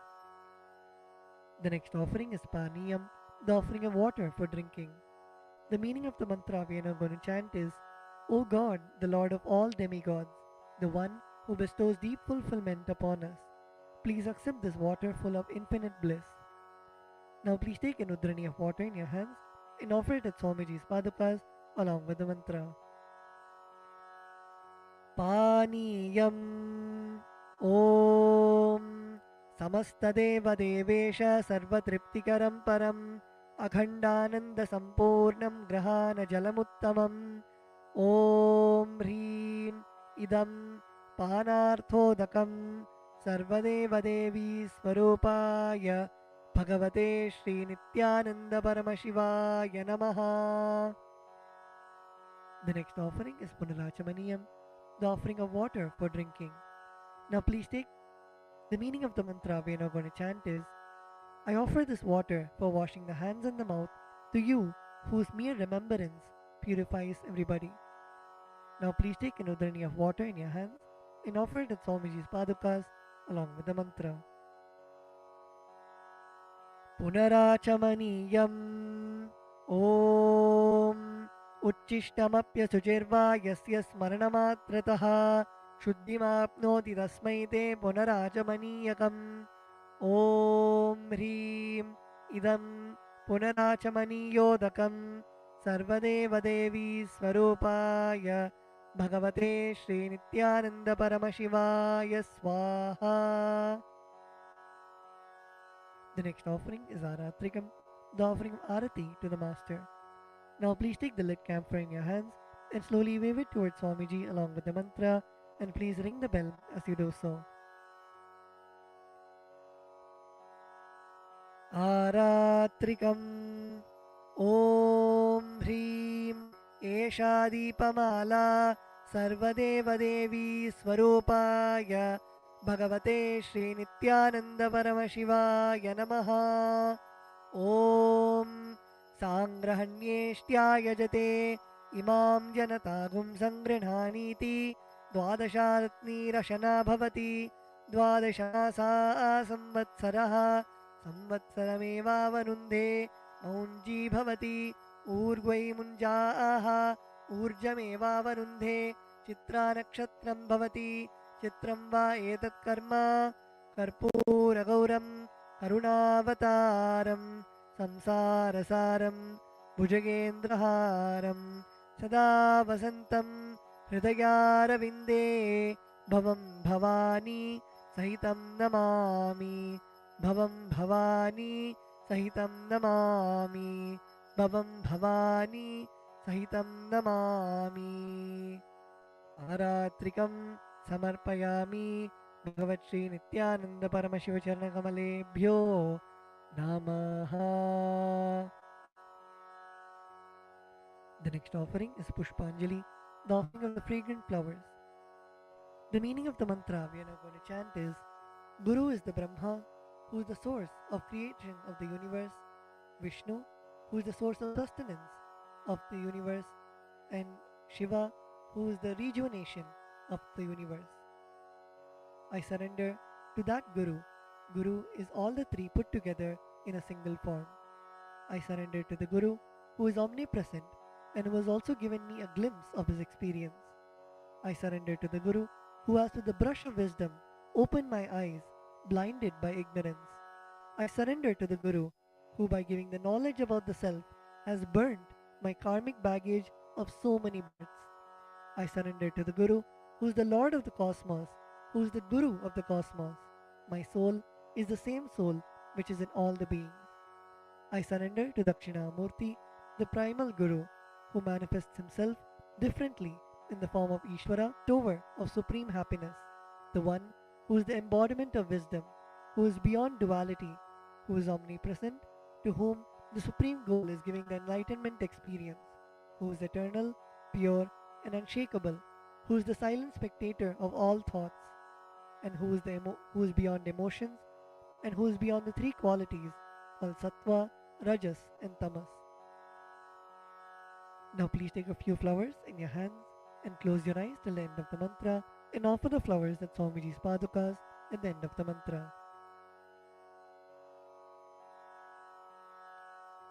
Pushpanjalihi Gurur Brahma Gurur Vishnuho Gurur Devo Maheshwaraha Guru Sakshat Param Brahma Tasmai Shri Gurave Namaha Akhandamandalakaram Vyaptam Yena Characharam Tatpadam Darshitam Yena Tasmai Shri Gurave Namaha Ajnanatimirandhasya Jnananjanashalakaya Chakshurunmilitam Yena Tasmai Shri Gurave Namaha Aneka Janma Samprapta Karma Bandha Vidahine Atmajnana Pradhanena Tasmai Shri Gurave Namaha Mannatha Shri Jagannatho Madguru Shri Jagadguruho Mamatma Sarvabhutatma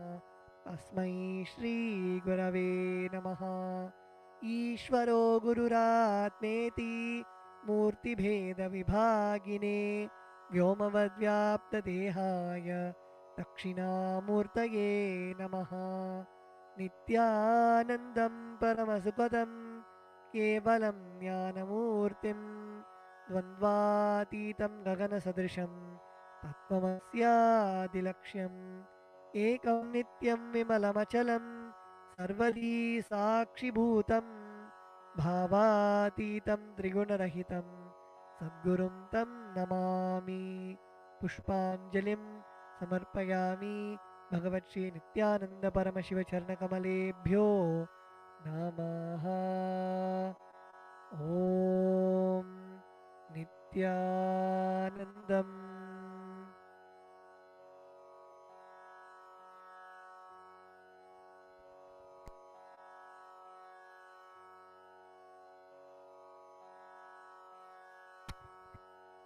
We will now be beginning with the Paramashiva Puja. The first is the Tattvachamanam, the ritualistic cleansing of the mouth. Now keeping your right hand in the Gokarna Mudra, pour an udhrani of water into your right palm and sip the water from the base of your right palm each time the word Swadha is chanted. Om Atmadattvam Shodhayami Swadha. Om Vidyadattvam Shodhayami Swadha. Om Shivadattvam Shodhayami Swadha. Now with the base of the right hand thumb, wipe your lips twice from the right to the left. Om Ham Hridayaya Namaha. Wash your hands with an udhrani of water. With the tips of your right hand, index, middle and ring fingers touch above the upper lip and below the lower lip. Wash your hands with an udhrani of water. With the tips of your right hand, index finger and thumb join together. Touch your right nostril and the left nostril. With the tips of your right hand, ring finger and thumb join together. Touch your right eye, right ear and left ear. Wash your hands with an udhrani of water. With the tips of your little finger and thumb join together. Touch your navel center, your right chest and left chest. With all 5 fingers join together. Touch the top of your head, right shoulder, left shoulder and the heart center.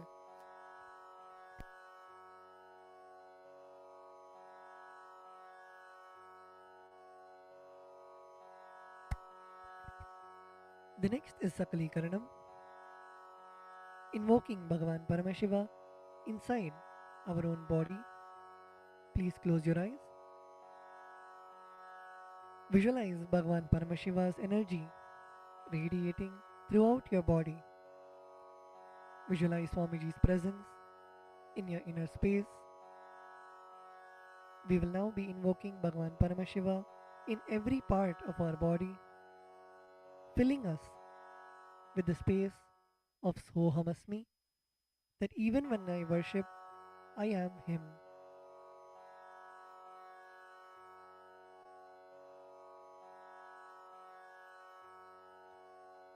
Now, using your left hand, wipe the front and back side of your right hand once, and using your right hand, wipe the front and back side of your left hand twice. Om Hastraya Namaha. Now bring your hands in a Namaskara Mudra in front of your third eye. Om Ham Shaktaye Vaushate. Now keeping your palms together, bring your thumbs to the center of your palms. Om Ham Shivasanaya Namaha. Om Ham Shivamurtaye Namaha. Now with the tips of your thumbs, touch the tip of your little finger and move your thumbs down towards the base of your little finger. Om Ham Satyojatamurtaye Namaha. With the tip of your thumbs, touch the tip of your ring finger and move your thumbs down towards the base of your ring finger. Om Him Vamadevuhyaya Namaha. Now your middle finger. Om Hum Agora Hridayaya Namaha. Now your index finger. Om Him Tat Purushavaktraya Namaha. Now your thumbs. Om Hom Ishanamurdhaya Namaha.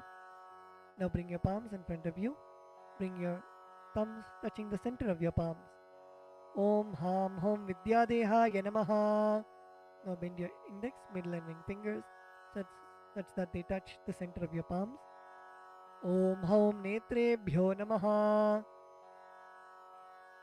Now bend your thumbs inwards and now with the tip of your thumbs, touch the tip of your lip. Murtaye Namaha. Now your ring finger. Om Him Shirase Namaha. Now your middle finger. Om Hum Shikhaye Namaha. Now your index finger. Om Haim Kavachaya Namaha. Now with the base of your index finger. Now your thumbs. Om Hastraya Namaha. Now bring your hands into the Mushti Mudra and roll them around each other once. Om Haim Kavachaya Hum. Now bring your hands in the Namaskara Mudra in front of your third eye. Om Ham Shivaya Vaushate. Now bend your thumbs inwards and touch the center of your palms. Om Ham Hom Shivaya Namaha.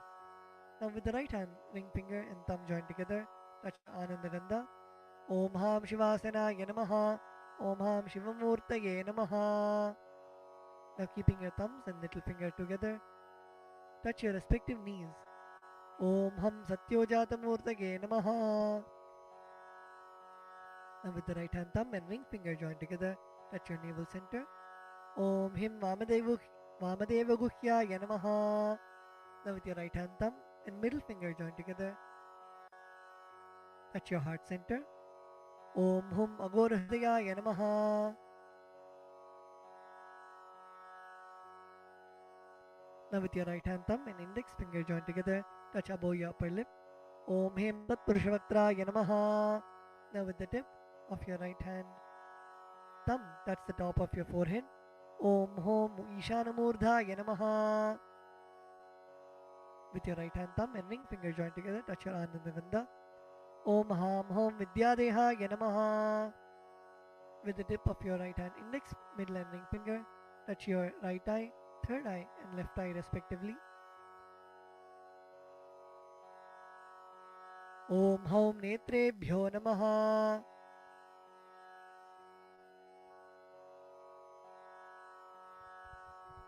Now with the right hand thumb and ring finger joined together, touch your Anandagandha. Om Ham Hom Shivaya Namaha. With your right hand little finger and thumb joined together, touch your heart center. Om Ham Hridayaya Namaha. With your right hand thumb and ring finger joined together, touch your head.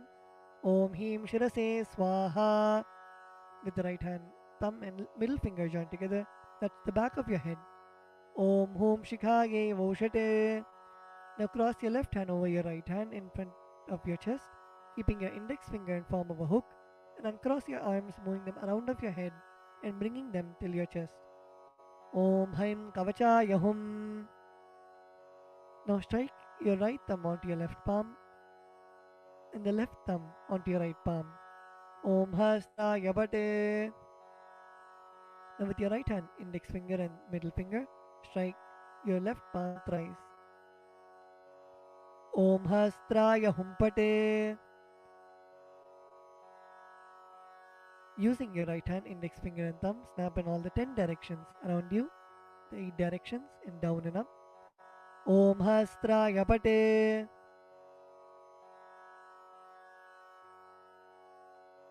Now move your hands from the head to the toes, touching the sides of your body. Om Ham Shivaya Vaushate.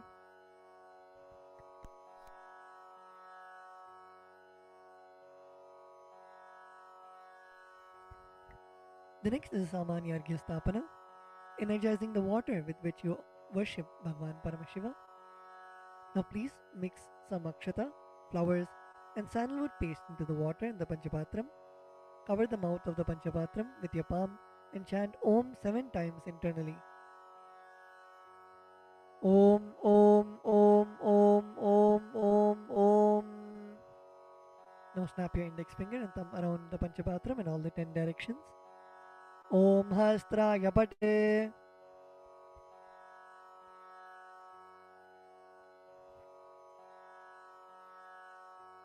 Now keeping your right hand in the Avakuntana Mudra, rotate your index finger around the Panchapatram once. Om Haim Kavachaya Hum. Now show the Dhenu Mudra to the water in the Panchapatram.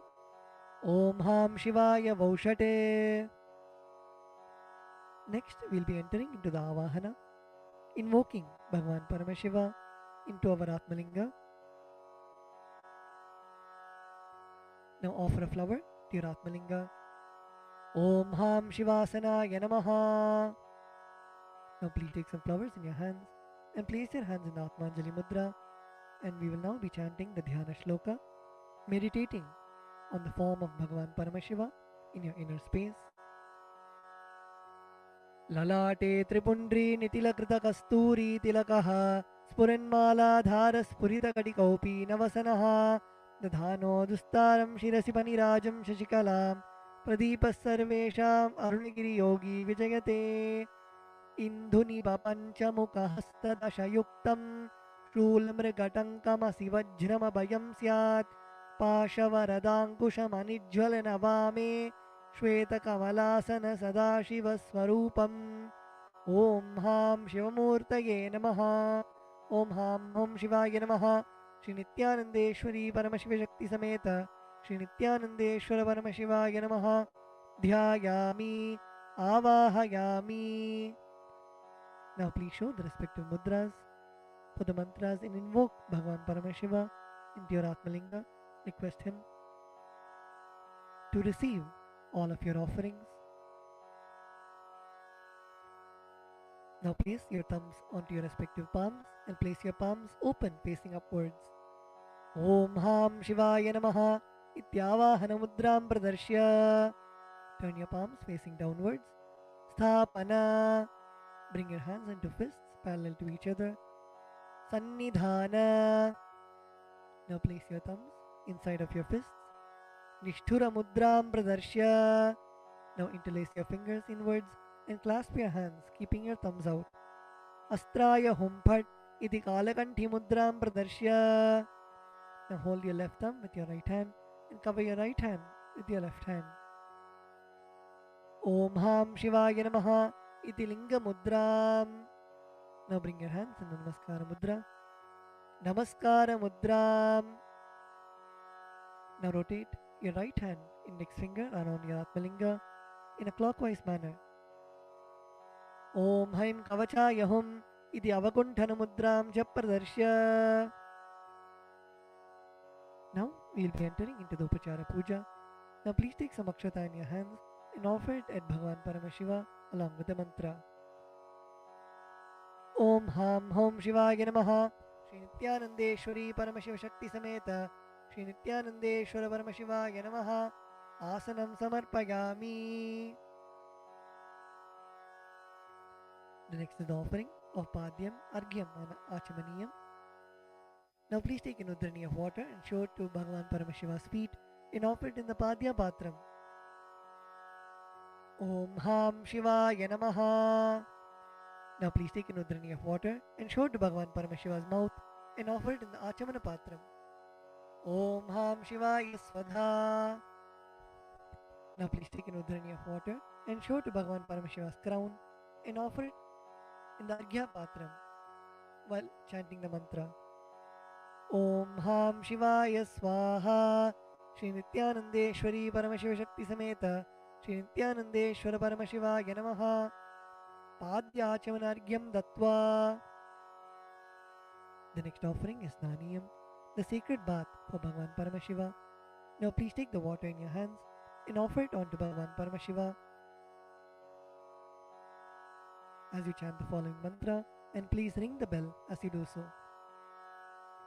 Om Ham Hom Shivaya Namaha Shri Nityanandeshwari Paramashiva Shakti Sameta Shri Nityanandeshwara Paramashivaya Namaha Snanam Samarpayami. Now please take an udrani of water and show it to Bhagavan Paramashiva's mouth and offer it in the Achamana Patram. Om Ham Shivaya Svadha Snananantaram Achamaniyam Samarpayami. The next offering is Vastram, the offering of fresh clothes to Bhagavan Paramashiva and Paramashiva Shakti. Now please take some akshata in your hands and offer it to Bhagavan Paramashiva along with the mantra. Om Ham Hom Shivaya Namaha Shri Nityanandeshwari Paramashiva Shakti Sameta Shri Nityanandeshwara Paramashivaya Namaha Vastre Yajnopavita Uttari Abharanartam Akshataan Samarpayami. The next offering is Gandha, the offering of the sandalwood paste. Now please take the sandalwood paste in your right hand ring finger and offer it to Bhagavan Paramashiva. On top of the sandalwood paste, please offer the kumkum at the end of the mantra. Om Ham Hom Shivaya Namaha Shri Nityanandeshwari Paramashiva Shakti Sameta Shri Nityanandeshwara Paramashivaya Namaha Gandhan Dharayami. Gandhasyopari Haridra Kumkumam Samarpayami.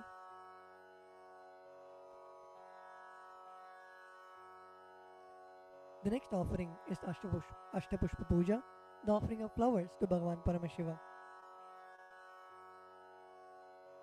Now please take some flowers in your hands and offer the flowers to Bhagavan Paramashiva each time the word Namaha is chanted. Om Bhavaya Devaya Namaha Om Bhavasya Devasya Patne Namaha Om Sharvaya Devaya Namaha Om Sharvasya Devasya Patne Namaha Om Ishanaya Devaya Namaha Om Ishanasya Devasya Patne Namaha Om Pashupate Devaya Namaha Om Pashupate Devasya Patne Namaha Om Ugraya Devaya Namaha Om Ugrasya Devasya Patne Namaha Om Rudraya Devaya Namaha Om Rudrasya Devasya Patne Namaha Om Bhimaya Devaya Namaha Om Bhimasya Devasya Patne Namaha Om Hater Devaya Namaha Om Hatto Devasya Patne Namaha Om Ham Hom Shivaya Namaha Shri Nityanandeshwari Paramashiva Shakti Sameta Shri Nityanandeshwara Paramashivaya Namaha Ashtapushpa Pujam Samarpayami. The next is the offering of Bilva Patram, the offering of the Bilva leaf. Now please take the Bilva leaf, smear with sandalwood paste in your hands and offer it to Bhagavan Paramashiva. Om Ham Hom Shivaya Namaha. Shri Nityanandeshwari Paramashiva Shakti Sameta Shri Nityanandeshwara Paramashivaya Namaha. Bilvapatram Samarpayami. The next is the offering of dhupa, the offering of incense to Bhagavan Paramashiva. Now please offer a flower on the bell. Om Hastraya Namaha. Now sprinkle some water on the incense stick stand. Om Hastraya Pate. Now offer a flower on the incense stick stand. Om Hamridaya Namaha. Now please take the lit incense sticks in your hands and slowly wave it towards Bhagavan Paramashiva along with the mantra, and please ring the bell as you do so. Om Ham Hom Shivaya Namaha. Shri Nityanandeshwari Paramashiva Shakti Sameta Shri Nityanandeshwara Paramashivaya Namaha. Dhupam Agrapayami. Now please take an udharani of water and show it to Bhagavan Paramashiva's mouth and offer it in the Achamana Patram. Om Ham Shivaya Swadha. The next offering is Deepa, the offering of the lit lamp for Bhagavan Paramashiva. Now please sprinkle some water on the Deepa. Om Hastraya Pate. Offer a flower on the Deepa. Om Hamridaya Namaha. Now please take the lit lamp in your hands and slowly wave it towards Bhagavan Paramashiva along with the mantra, and please ring the bell as you do so. Om Ham Hom Shivaya Namaha. Shri Nityanandeshwari Paramashiva Shakti Sameta Shri Nityanandeshwara Paramashivaya Namaha. Deepam Darshayami. Now please take an udharani of water and show it to Bhagavan Paramashiva's mouth and offer it in the Achamana Patram. Om Ham Shivaya Swadha. The next offering is Naivedyam, the offering of food for Bhagavan Paramashiva. Now please sprinkle some water on the Naivedyam. Om Hastraya Pate. Please offer a flower on the Naivedyam. Om Hamridaya Namaha. Now please take an udharani of water and hover it clockwise over the Naivedyam and offer the udharani of water in front of Bhagavan Paramashiva at the end of the mantra. Om Ham Hom Shivaya Namaha. Shri Nityanandeshwari Paramashiva Shakti Sameta Shri Nityanandeshwara Paramashivaya Namaha. Naivedyam Nivedayami. Now please take an udharani of water and show it to Bhagavan Paramashiva's mouth and offer it in the Achamana Patram. Om Ham Shivaya Swadha. The next offering is Tambulam, the offering of betel leaves. Now please take some akshata in your hands and offer it to Bhagavan Paramashiva along with the mantra. Om Ham Hom Shivaya Namaha. Shri Nityanandeshwari Paramashiva Shakti Sameta Shri Nityanandeshwara Paramashivaya Namaha. Tambulam Samarpayami. The next offering is Aratrikam, the offering of Arati to Bhagavan Paramashiva and Paramashiva Shakti. Now please sprinkle some water on the Karpura Arati plate. Om Hastraya Pate.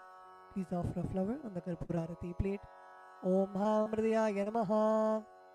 Now please take the Karpura Arati in your hands and slowly wave it towards Bhagavan Paramashiva along with the mantra, and please ring the bell as you do so. Om Ham Hom Shivaya Namaha. Shri Nityanandeshwari Paramashiva Shakti Sameta Shri Nityanandeshwara Paramashivaya Namaha. Karpura Nirajanam Sandarishayami. Now please take a flower in your hands and hover it clockwise over the flame and offer it to Bhagavan Paramashiva along with the mantra Rakshandharayami. The next offering is Pushpanjali, the offering of fragrant flowers. Now please take some flowers, a durva grass and akshata in your folded hands and offer it to Bhagavan Paramashiva at the end of the mantra. Om Ham Hom Shivaya Namaha. Shri Nityanandeshwari Paramashiva Shakti Sameta Shri Nityanandeshwara Paramashivaya Namaha. Pushpanjalim Samarpayami. The next is the Gayatri Mantra. Now please hold the Yajnopavita with your right hand and chant the Gayatri Mantra 11 times internally.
The next is the Mula Mantra Japa. Please close your eyes and chant the Shiva Mula Mantra 11 times internally.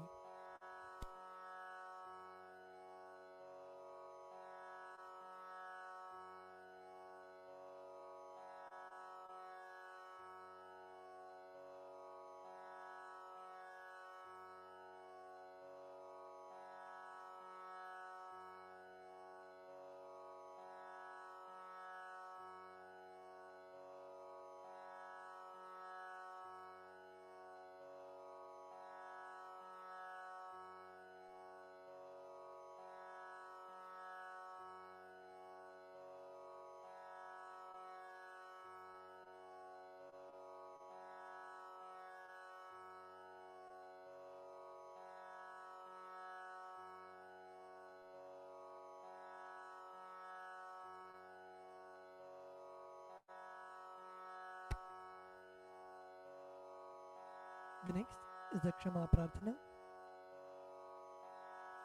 Now please take some flowers, durva grass and akshata into your right hand. Om Ham Hridayaya Namaha. Om Haim Kavachaya Hum. Om Ham Shivaya Vaushate. Now please keep your hands in the Udbhava Mudra and pour some Samanya Arghya water on your hand and let the water flow through your index finger onto the left side of Bhagavan Paramashiva at the end of the mantra. Om Yat Kinchit Karma Devesha Sada Sukrita Dushkritam Tanme Shivabadasthasya Bhunkshakshabaya Shankara Shivo Data Shivo Bhokta Shiva Sarvam Idam Jagate Shivo Yadati Sarvatra Yashiva Sohamevatu. Om Ham Hom Shivaya Namaha. The next is the Tvachanam, the ritualistic cleansing of the mouth. Now keeping your right hand in the Gokarna Mudra, pour an udhrani of water into your right palm and sip the water from the base of your right palm each time the word Svadha is chanted. Om Atmadattvam Shodhayami Svadha. Om Vidyadattvam Shodhayami Svadha. Om Shivadattvam Shodhayami Svadha. Now with the base of your right hand thumb, wipe your lips twice from the right to the left. Om Ham Hridayaya Namaha. Wash your hands. With the tips of your right hand index, middle and ring fingers, touch above the upper lip and below the lower lip. Wash your hands. With the tips of your right hand index finger and thumb joined together, touch your right nostril and left nostril. With the tips of your ring finger and thumb joined together, touch your right eye, right ear and left ear. Wash your hands with an udhrani of water. With the tips of your little finger and thumb joined together, touch your navel center, right chest and left chest. With all 5 fingers joined together, touch the top of your head, right shoulder, left shoulder and the heart center. Wash your hands with an udhrani of water. Let us now offer our gratitude at the lotus feet of our beloved Swamiji and end with the Purna Mantra.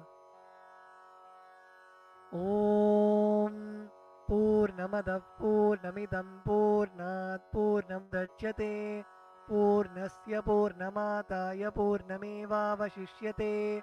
Om Shanti Shanti Shantihi. Harihi Om Tatsat.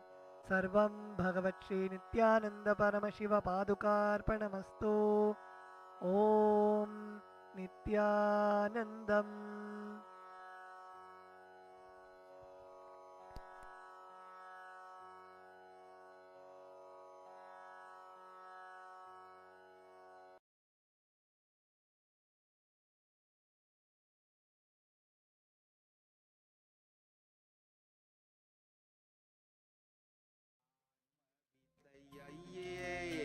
Adi Sulabam.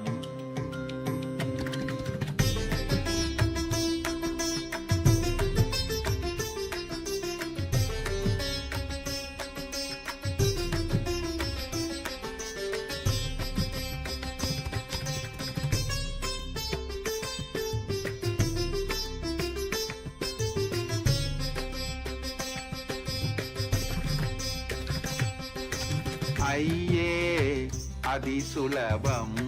Anma Vidayayye Adi Sulabam.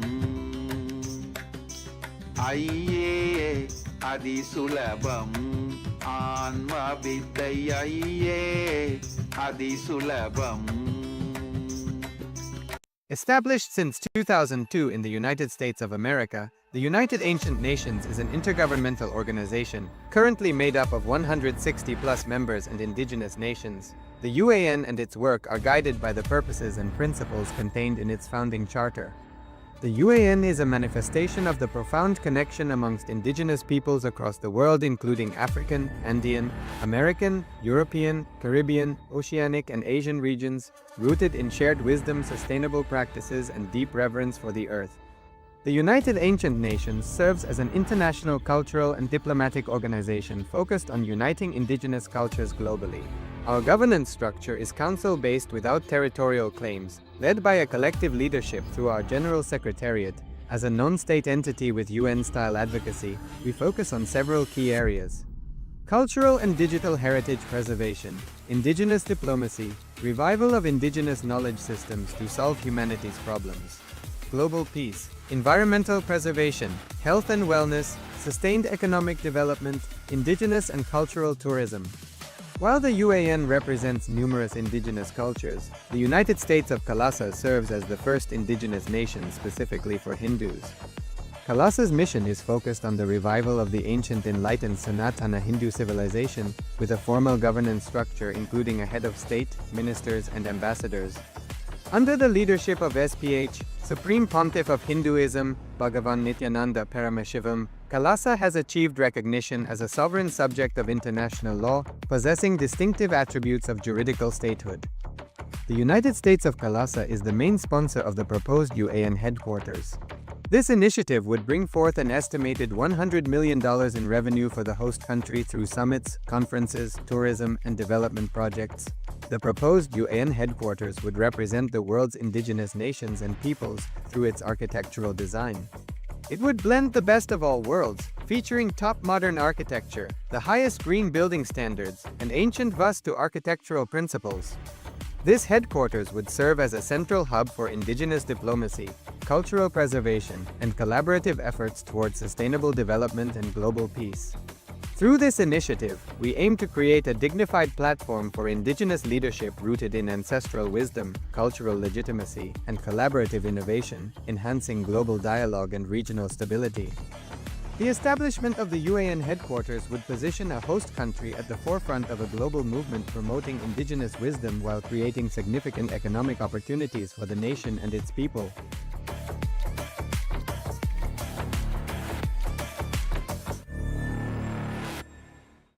Established since 2002 in the United States of America, the United Ancient Nations is an intergovernmental organization, currently made up of 160+ members and indigenous nations.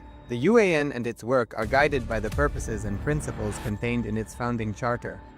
The UAN is a manifestation of the profound connection amongst indigenous peoples across the world, including African, Andean, American, European, Caribbean, Oceanic, and Asian regions, rooted in shared wisdom, sustainable practices, and deep reverence for the earth. The United Ancient Nations serves as an international cultural and diplomatic organization focused on uniting indigenous cultures globally. Our governance structure is council-based without territorial claims. Established since 2002 in the United States of America, the United Ancient Nations is an intergovernmental organization, currently made up of 160+ members and indigenous nations. The UAN and its work are guided by the purposes and principles contained in its founding charter. The UAN is a manifestation of the profound connection amongst indigenous peoples across the world, including African, Andean, American, European, Caribbean, Oceanic, and Asian regions, rooted in shared wisdom, sustainable practices, and deep reverence for the earth. The United Ancient Nations serves as an international cultural and diplomatic organization focused on uniting indigenous cultures globally. Our governance structure is council-based without territorial claims, led by a collective leadership through our General Secretariat. As a non-state entity with UN-style advocacy, we focus on several key areas: cultural and digital heritage preservation, indigenous diplomacy, revival of indigenous knowledge systems to solve humanity's problems, global peace, environmental preservation, health and wellness, sustained economic development, indigenous and cultural tourism. While the UAN represents numerous indigenous cultures, the United States of Kailasa serves as the first indigenous nation specifically for Hindus. Kailasa's mission is focused on the revival of the ancient enlightened Sanatana Hindu civilization, with a formal governance structure including a head of state, ministers, and ambassadors. Under the leadership of SPH, Supreme Pontiff of Hinduism, Bhagavan Nityananda Paramashivoham, Kailasa has achieved recognition as a sovereign subject of international law, possessing distinctive attributes of juridical statehood. The United States of Kailasa is the main sponsor of the proposed UAN headquarters. This initiative would bring forth an estimated $100 million in revenue for the host country through summits, conferences, tourism, and development projects. The proposed UAN headquarters would represent the world's indigenous nations and peoples through its architectural design. It would blend the best of all worlds, featuring top modern architecture, the highest green building standards, and ancient Vastu architectural principles. This headquarters would serve as a central hub for indigenous diplomacy, cultural preservation, and collaborative efforts towards sustainable development and global peace. Through this initiative, we aim to create a dignified platform for indigenous leadership rooted in ancestral wisdom, cultural legitimacy, and collaborative innovation, enhancing global dialogue and regional stability. The establishment of the UAN headquarters would position a host country at the forefront of a global movement promoting indigenous wisdom while creating significant economic opportunities for the nation and its people.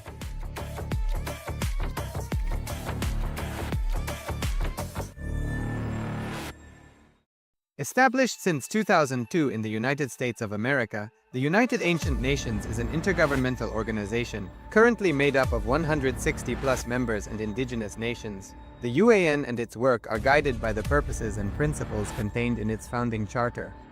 The UAN is a manifestation of the profound connection amongst indigenous peoples across the world, including African, Andean, American, European, Caribbean, Oceanic, and Asian regions, rooted in shared wisdom, sustainable practices, and deep reverence for the earth. The United Ancient Nations serves as an international cultural and diplomatic organization focused on uniting indigenous cultures globally. Our governance structure is council-based without territorial claims, led by a collective leadership through our General Secretariat. As a non-state entity with UN-style advocacy, we focus on several key areas: cultural and digital heritage preservation, indigenous diplomacy, revival of indigenous knowledge systems to solve humanity's problems, global peace, environmental preservation, health and wellness, sustained economic development, indigenous and cultural tourism. While the UAN represents numerous indigenous cultures, the United States of Kailasa serves as the first indigenous nation specifically for Hindus. Kailasa's mission is focused on the revival of the ancient enlightened Sanatana Hindu civilization, with a formal governance structure including a head of state, ministers, and ambassadors. Under the leadership of SPH, Supreme Pontiff of Hinduism, Bhagavan Nityananda Paramashivoham, Kailasa has achieved recognition as a sovereign subject of international law, possessing distinctive attributes of juridical statehood. The United States of Kailasa is the main sponsor of the proposed UAN headquarters. This initiative would bring forth an estimated $100 million in revenue for the host country through summits, conferences, tourism, and development projects. The proposed UAN headquarters would represent the world's indigenous nations and peoples through its architectural design.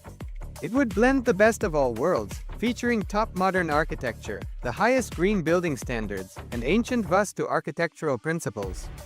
This headquarters would serve as a central hub for indigenous diplomacy, cultural preservation, and collaborative efforts towards sustainable development and global peace. Through this initiative, we aim to create a dignified platform for indigenous leadership rooted in ancestral wisdom, cultural legitimacy, and collaborative innovation, enhancing global dialogue and regional stability. The establishment of the UAN headquarters would position a host country at the forefront of a global movement promoting indigenous wisdom while creating significant economic opportunities for the nation and its people.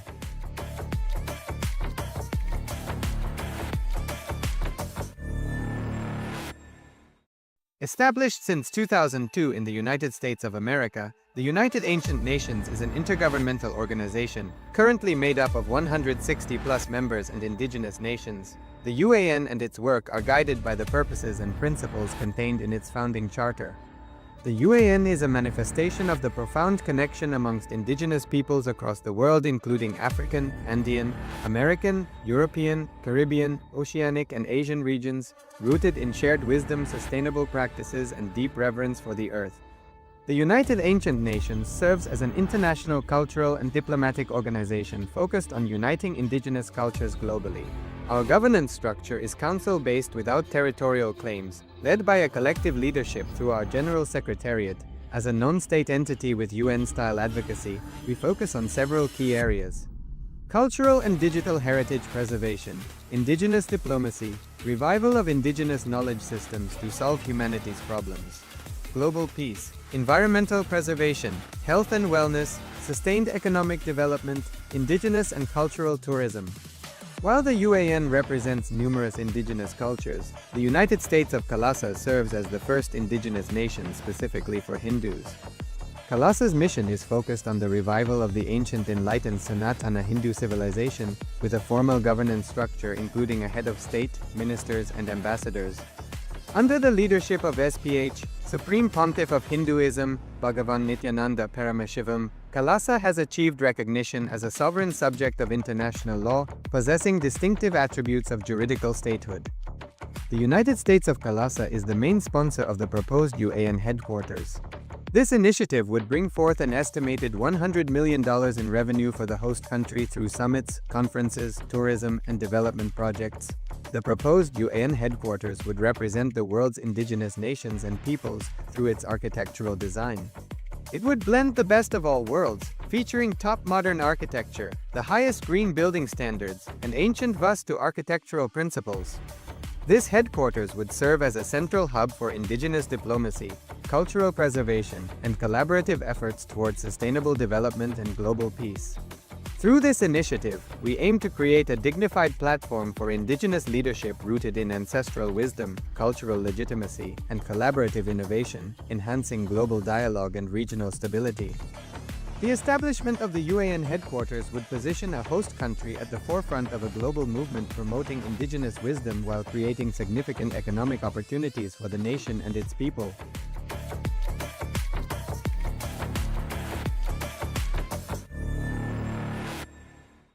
Established since 2002 in the United States of America, the United Ancient Nations is an intergovernmental organization, currently made up of 160+ members and indigenous nations.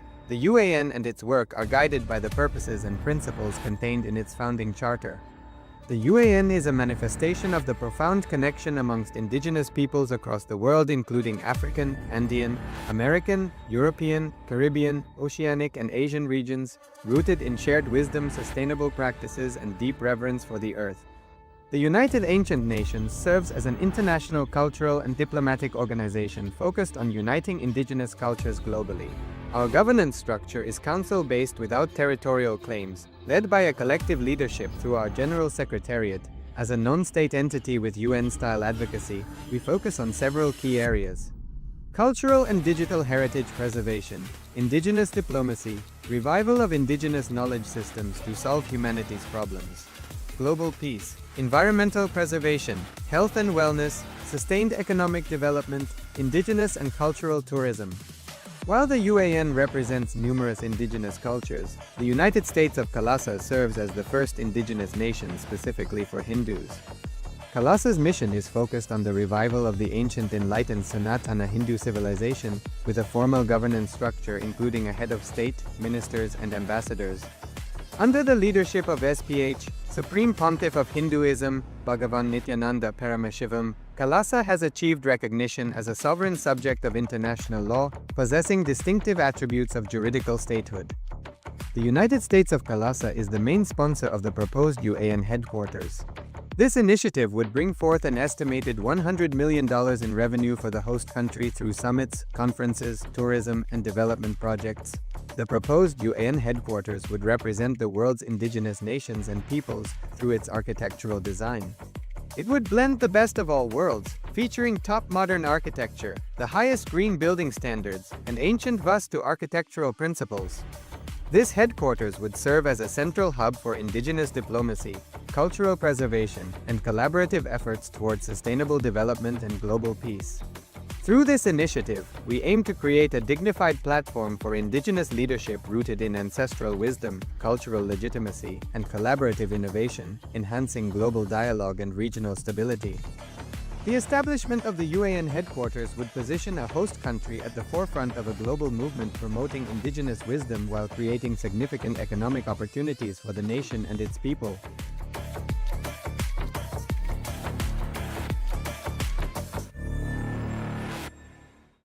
Established since 2002 in the United States of America, the United Ancient Nations is an intergovernmental organization, currently made up of 160+ members and indigenous nations. The UAN and its work are guided by the purposes and principles contained in its founding charter. The UAN is a manifestation of the profound connection amongst indigenous peoples across the world, including African, Andean, American, European, Caribbean, Oceanic, and Asian regions, rooted in shared wisdom, sustainable practices, and deep reverence for the earth. The United Ancient Nations serves as an international cultural and diplomatic organization focused on uniting indigenous cultures globally.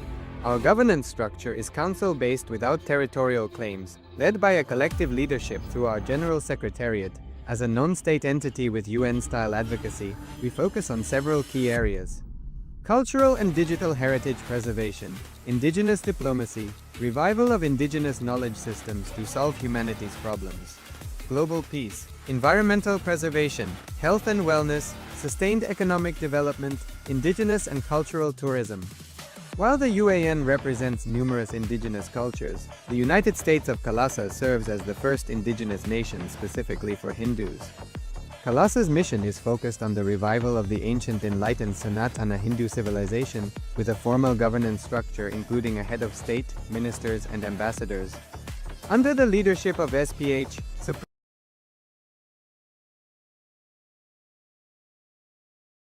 One more thing. Now the scientists are saying constantly our body is getting updated.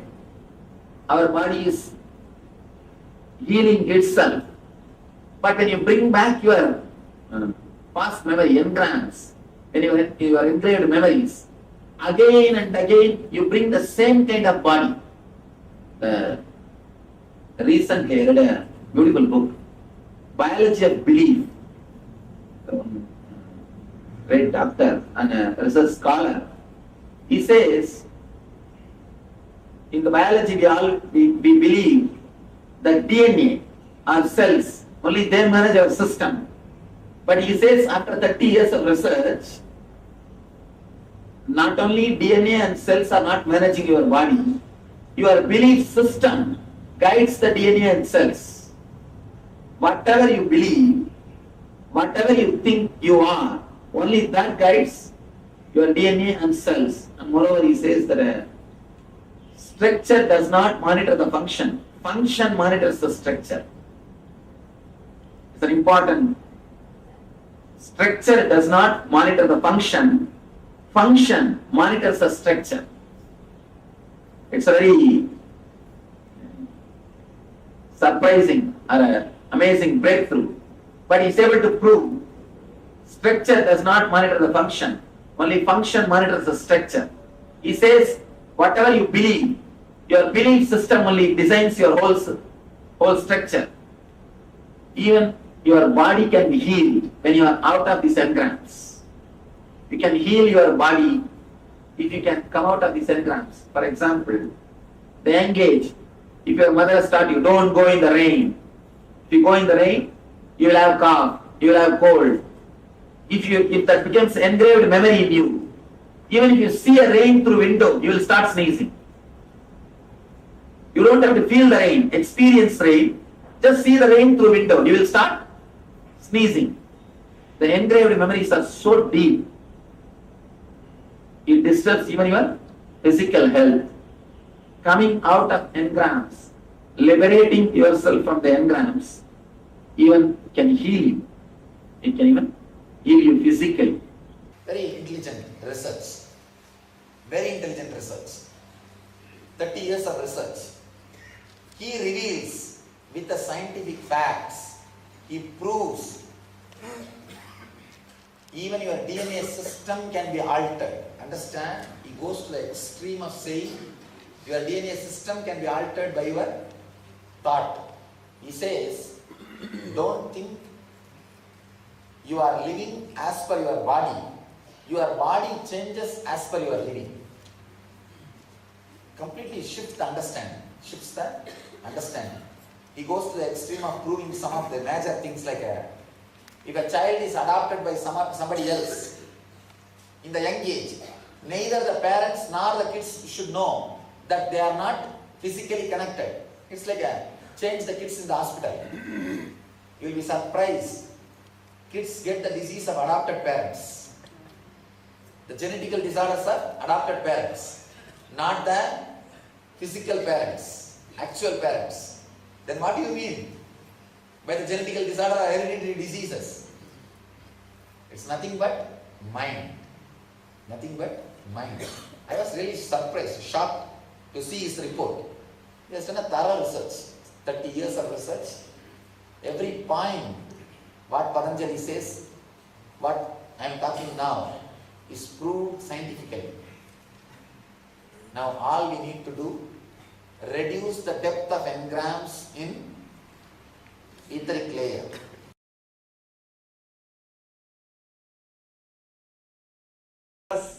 The word yoga. Let us analyze the word yoga. In Sanskrit, the word literally means to unite or to become one with.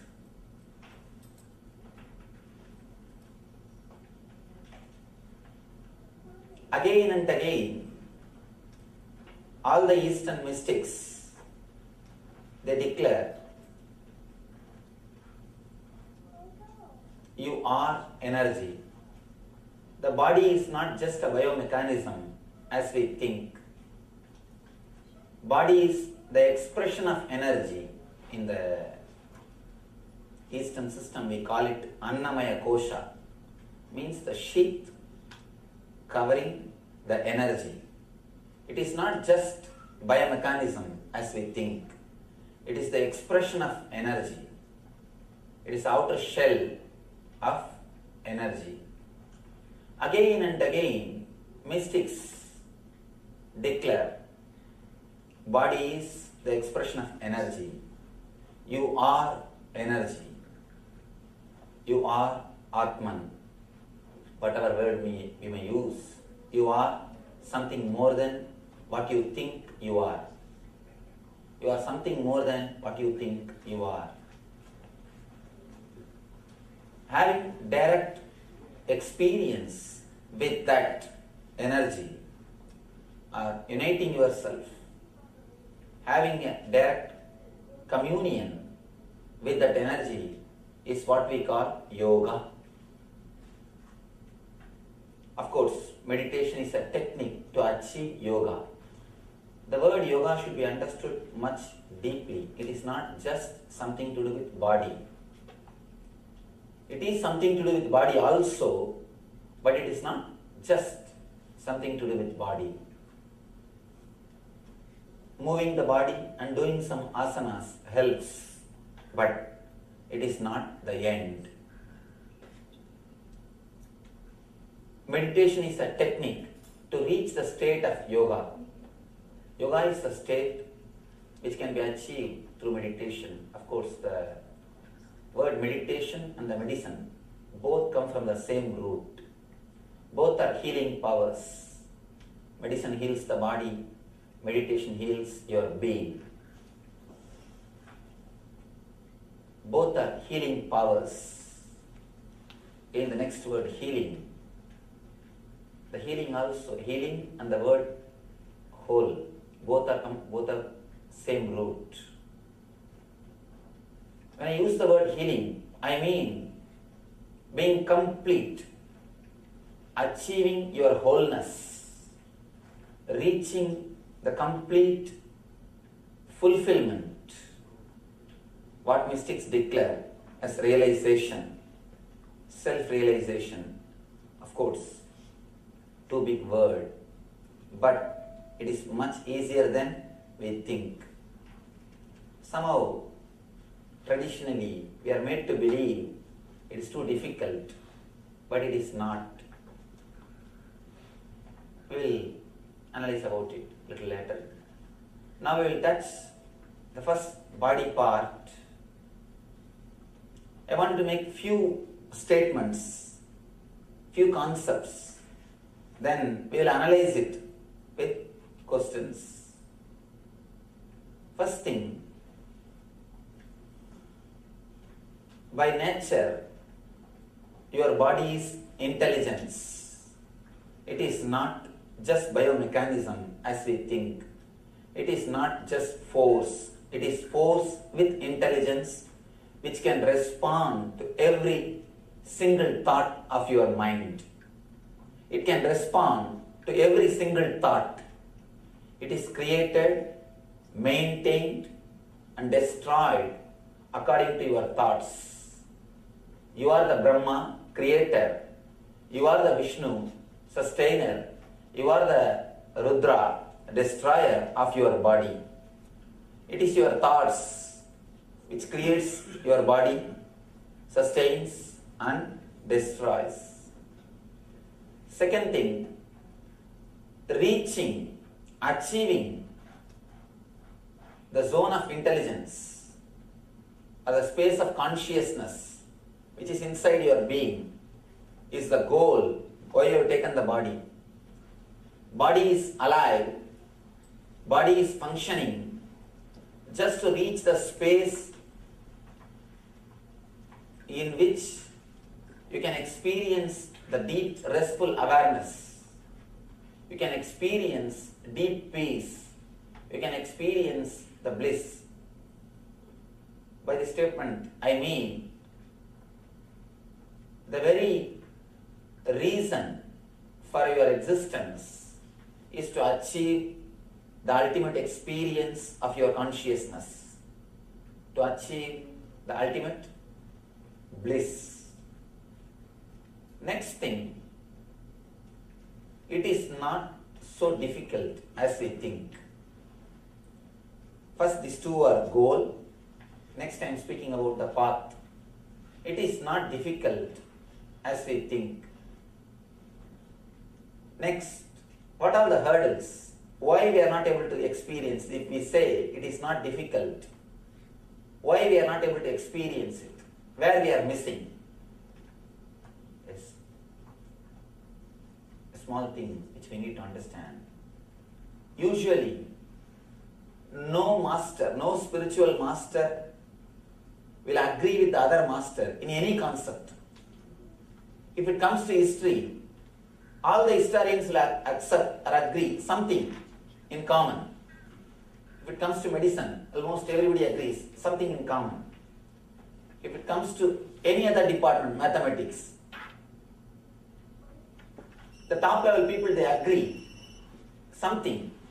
When it comes to spirituality, you can't see two rishis accepting any one concept. That's a beautiful statement. If two rishis accept one concept, be very clear, someone is fake. Someone is fake.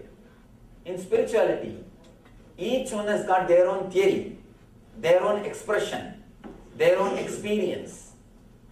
But when it comes to this one concept, by nature we are intelligence. By nature we are bliss. Almost all the masters, not only Hindu mystics, the mystics or masters belong to all the religions, all the cult, all the group, all the sect. They agree this one concept. Then it must be the basic concept, the basic truth. It must be something important. Then why we are missing it again and again? Why? How we are missing it?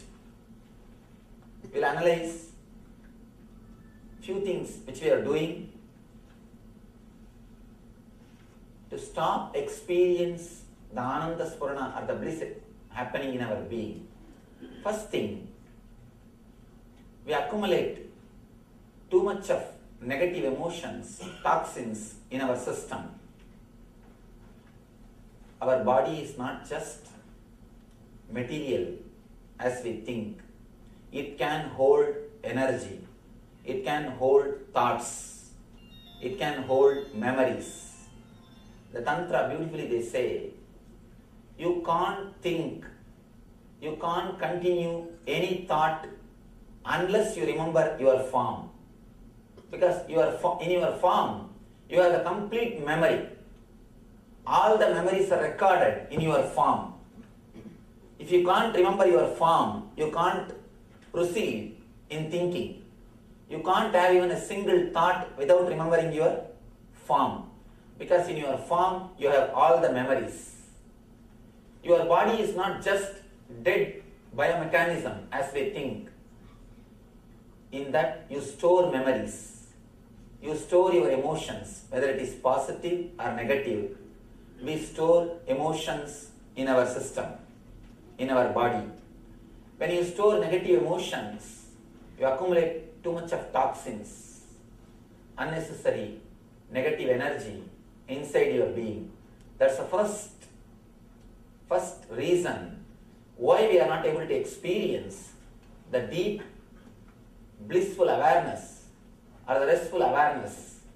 Why we are not able to be alive like kids. You can see the kids, how alive they are, how bubbling. People ask me, Swamiji, how to bring up the kids? I tell them, you relax, they will grow automatically. Actually, we don't bring them up, we bring them down. All our so-called bringing up only brings them down. All our so-called bringing up is nothing but bringing them down from their blissful awareness or restful, deep ecstasy. Again and again, we infuse negative emotions, negative energy inside our being, inside our body, and we stop experiencing the ecstasy. If you look deeply into your being, if you don't have anything to worry, you feel like you are losing your boundary. If you don't have anything to bother, you feel you are losing your identity. Actually, your identity is defined only based on your worries. If you don't create more and more trouble for yourself and others, you feel your identity is lost. Actually, you enter into a boundaryless consciousness. You will have your boundary as long as you create trouble for yourself and others. If you stop that one activity, immediately you lose your boundary. You start experiencing the boundaryless awareness, the timeless awareness. That's the first thing. Next thing, the idea of I am not enough unto myself. Whether it is physical beauty or mental stability or being level, energy. First we will touch the physical beauty. Again and again, you are made to believe by the society that you are not beautiful. You are not enough unto yourself. The moment you start believing you are not enough unto yourself, you are not beautiful, you start running behind the cosmetics. I think it is a business. Only when you are made to believe that you are not beautiful, you start searching for all the extra things. First, let us analyze. Where is the scale of beauty? There is no scale. If God is an engineer, he would have done a mass production. Miss World or Mr. World. Have that mold, do just mass production. But God is not an engineer. He is a painter. He is an artist. He paints every one of us. He carves every one of us. That is the reason each one of us are so unique. Be very clear. We are not equal. We are unique. The idea everyone is equal is totally wrong. Everyone is unique. Everyone is unique. We are unique, and not only that, we are enough unto ourselves. If you look little deeply into yourself, you can see we never feel relaxed, we never feel comfortable with our own body. When you have the idea somebody is beautiful, you want to look like that person, you want to look like him, you want to look like somebody. You already created a gap between you and your body. You already started feeling uneasiness. That uneasiness between you and your body is the root for dis-ease. Male feeling attracted towards female or female feeling attracted towards the male is natural. But when a male has got a poster of a male model and wants just to look like him, or a female has got a poster of a female model and she just wants to do makeup, or she just wants to look like her, there is something seriously wrong in your being. God is not engineer. If he is an engineer, he would have created everybody in the same mold. He would have done a mass production. But he is an artist. Each one of us are enough unto ourselves. If you can relax into this one idea, you will feel a tremendous homely feeling inside your own body. If you look deeply into your being, this is the main problem. This is one of the root cause why we create distance between ourselves and the body. We may think superficially, we may think it's a very simple problem.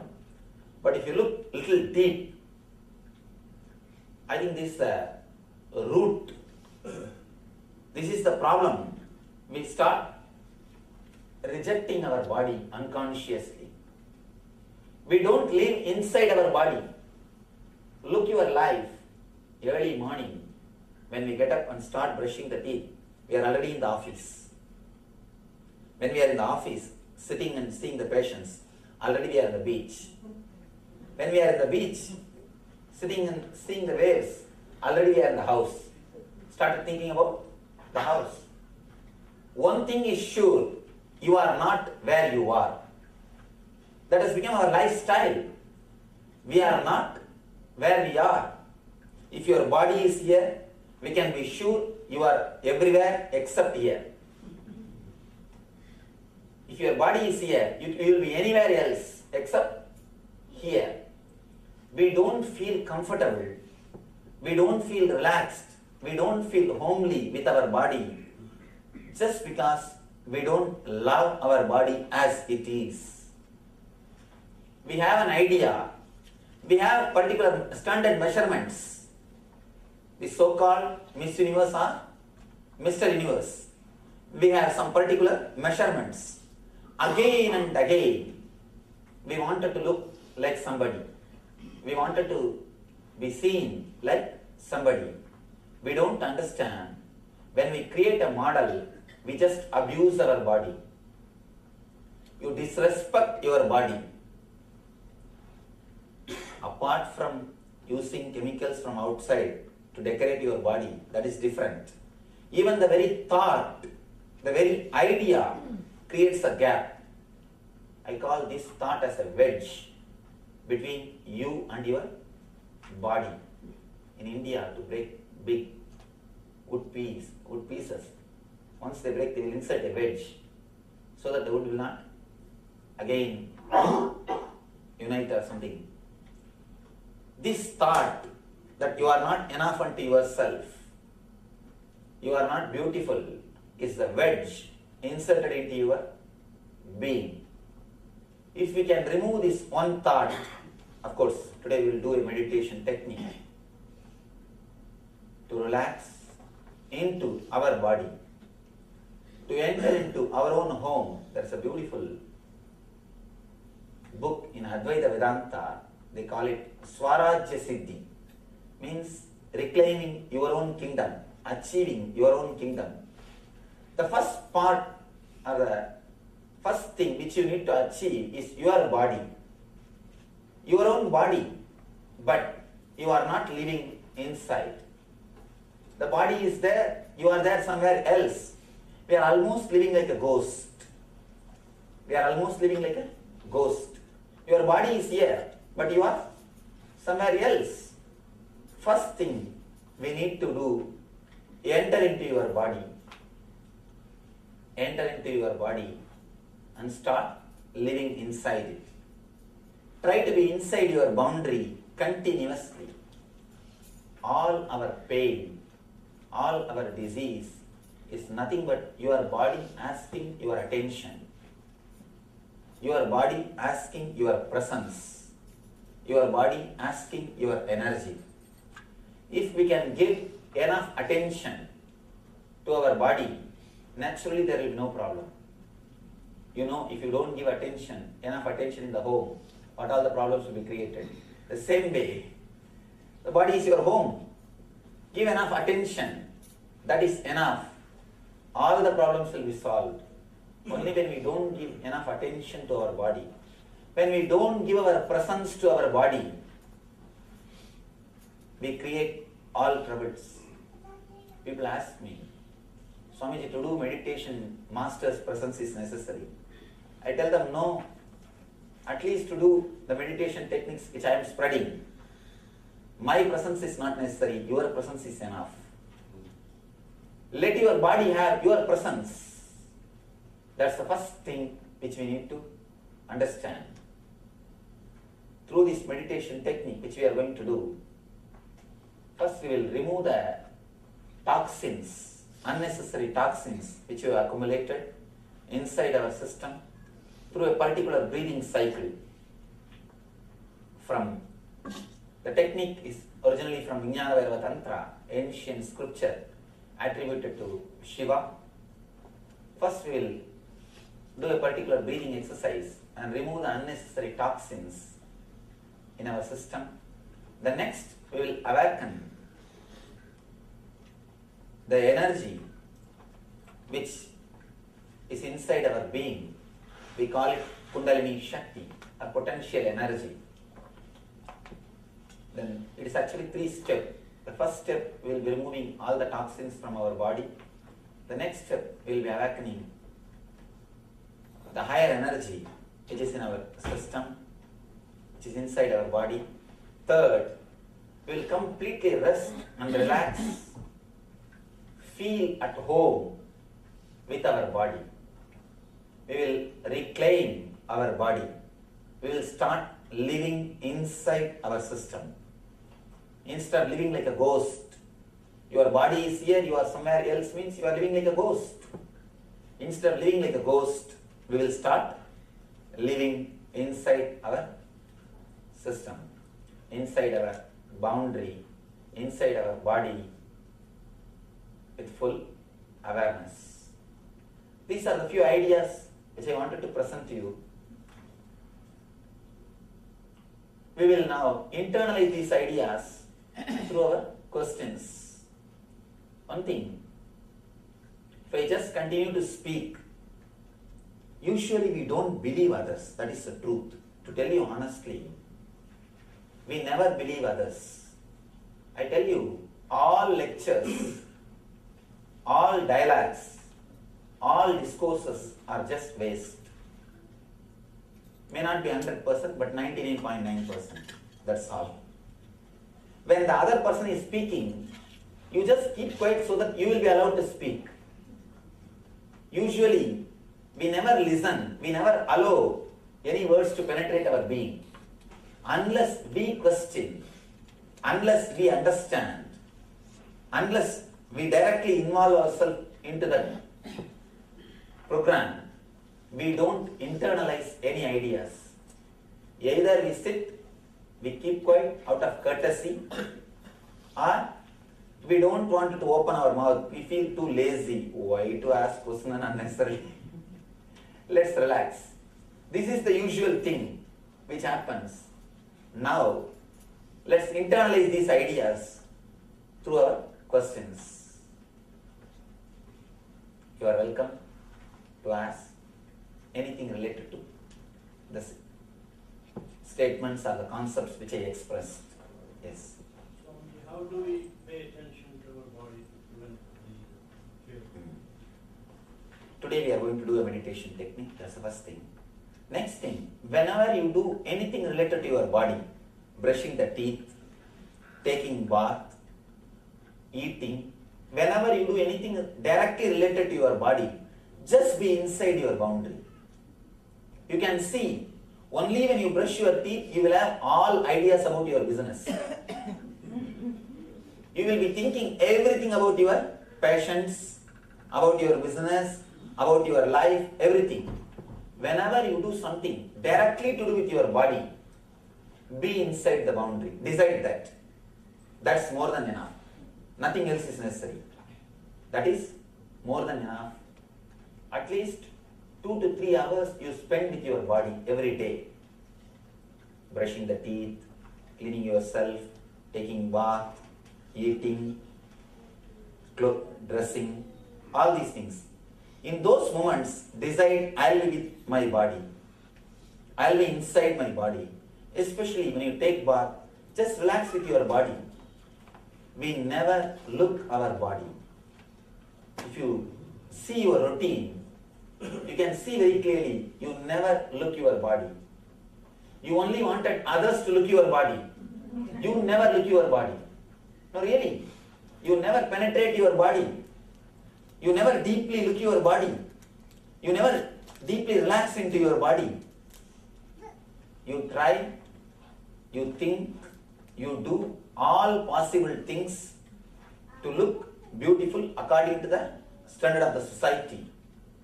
But you never relax into your body. I tell you, the moment you relax into your body, the moment you accept yourself, something called grace happens to you. It is not beauty, it is grace. Beauty comes by painting and doing all the makeup. Grace comes by accepting yourself. When you accept yourself, when you relax into yourself, something called grace happens to you.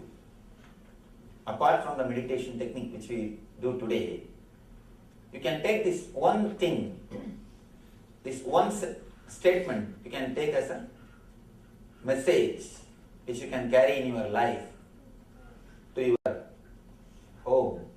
Decide, whenever I work with my body, I will be inside my boundary.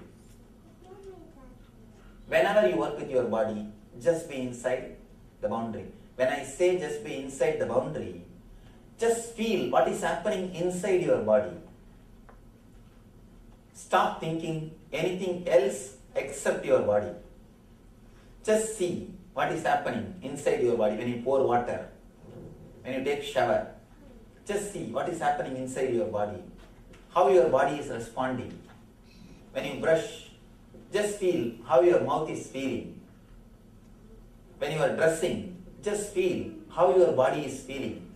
Understand, your body responds to every single thought of your mind.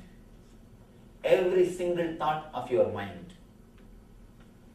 You can just restructure your whole body with your mind. That's why in the East we have a beautiful philosophy called Samudrika Lakshana. The whole theory is your mind can be studied.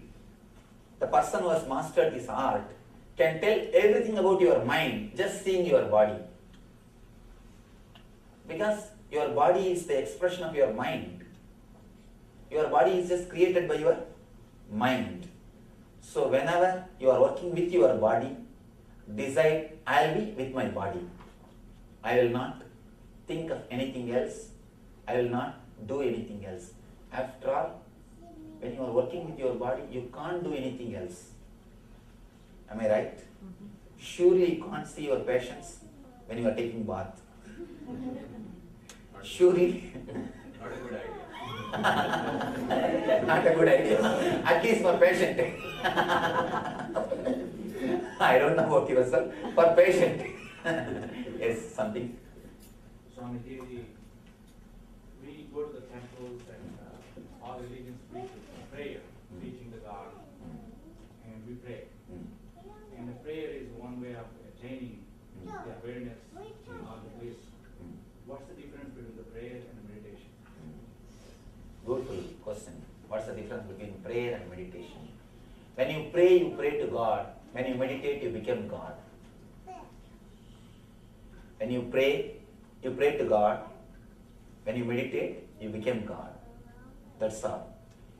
You became that energy to whom you are praying, or to which you are praying, towards which your prayer is directed. Of course, prayer is a beautiful step. It is a good start, but not to end there. You can start with prayer, but don't end there. It's like a first or second grade. See, it is good to start, but not to end there. You can directly work with the energy and see the result. And moreover, prayer needs belief, faith, and all these things, which is outdated. To tell you honestly, how much you try, always one part of your being is ready to raise doubts. It is just waiting. See, if God does, as long as God does your homework properly, He can sit in the throne of God. The moment He misses some job which you have given Him through your prayers, immediately He will be dethroned. He will be questioned, He will be dethroned. He has to lose his place, he has to lose his post. So, I feel better build your life on meditation, in which you don't have to believe anybody, you don't have to have faith on anybody, and especially the words believe, faith, all these words are outdated. In the modern day, we can use only the words like look, see, experience. We can't use the words believe, have faith, trust, and all those words are lost their meaning. They are no more. Our people, this generation can't even relate with those words. Even if they are able to relate, they will be able to relate with these words only out of fear and greed, not out of understanding and love. Even our so-called prayers, you can see, it is out of fear and greed, which is not going to last long. The fear will disappear when you feel secure. The greed will disappear when your things are fulfilled. Or it will be just going to this extreme to that extreme. So better to drop these initial level ideas. Better you build your life on understanding based on meditation. It will be solid base. It will be solid base. Of course, it takes little time and little more intelligence, little more patience to understand these concepts, to analyze them and to internalize them, then start expressing. It's a little big process, but better to go for this than prayer. Prayer is like it will give immediate effect, but only for few days. You know whatever gives immediate effect, how long it will stay, and what are the side effects, all those things, you know. Is somebody behind raising the hand? Yes. Most of the time, the wandering of the mind occurs at night when you're getting ready to go to sleep. What you do at that time? The second question is it a right time to meditate? Yes. I'll answer these two questions. And his question also, please, can you? Yes, please. Every individual passes through a stage of loving her own body. That is known as autoerotism. After that stage, the love for body does not remain. What is the reason? First thing, and please be seated. There's a beautiful question. Shiv, do you have a mic? Can you give the mic to, so that everyone will be able to hear the question? All of you are able to hear the question? Yes, sir. I'll arrange tomorrow. I'll arrange for one more tomorrow. Shall I repeat it? Get little loud so that now I'm able to hear. I heard. Every individual, man or woman, passes through a stage of development at a particular stage, and every individual loves his or her own body. That is known as autoerotism. After that period of stage of development, man or woman I mean, that love for body does not remain. What is the reason? Reason. Society doesn't allow you. You can see, you can see a child, it will put the finger into the mouth, it will put the thumb, it will catch the thumb and put it into the mouth and play. And you can see kids whirling, spinning, and you can see kids eating with both hands, playing with their genitals, playing with their whole body. Through all this way, they express their love for their body. They express they are feeling homely with their body. They express they are very happy with their body. But we don't allow them. Do you allow when the kids spin around? Do you allow when the kids eat with the left hand? We suppress them. We suppress their joy. Actually, one more thing. When a person feels happy with his body, when a person loves his body, he will be in ecstasy. He will be continuously smiling for no reason. He will be just bubbling. He will feel like dancing. You can see kids. That's a beautiful definition of health in Ayurveda. They say health means it is not just no diseaseness. No diseaseness or clinically alright is only one part of health. It is not health. Health means feeling like dancing. The early morning when you come out of your bed, your steps from bed to the bathroom, if it is more like a dance than like walking, then you are healthy. That is the definition they say for health in Ayurveda. You can see kids just continuously alive. If they laugh, their whole body will laugh. Their whole body will smile. When we laugh, we see the next person. We see the next person and decide how much we can open our mouth. Really, we see the next person and decide. First we take the permission, or we see what we can do. We wait and see. When kids laugh, you can see their whole body will laugh. Their whole body will participate. In every activity, their whole body will participate. When somebody is homely, when somebody is feeling relaxed with his body, he will be so alive, so ecstatic, so joyful. Society cannot tolerate it. You can't tolerate when somebody is happy. If somebody is sad, things are okay. See, if somebody is sitting silently, sitting very deeply depressed, you feel he's okay, he is as he is. If somebody is just laughing, just bubbling, just singing, or dancing, or expressing himself, it's very difficult. We feel little uneasy. And especially when kids express themselves, we feel little uneasy.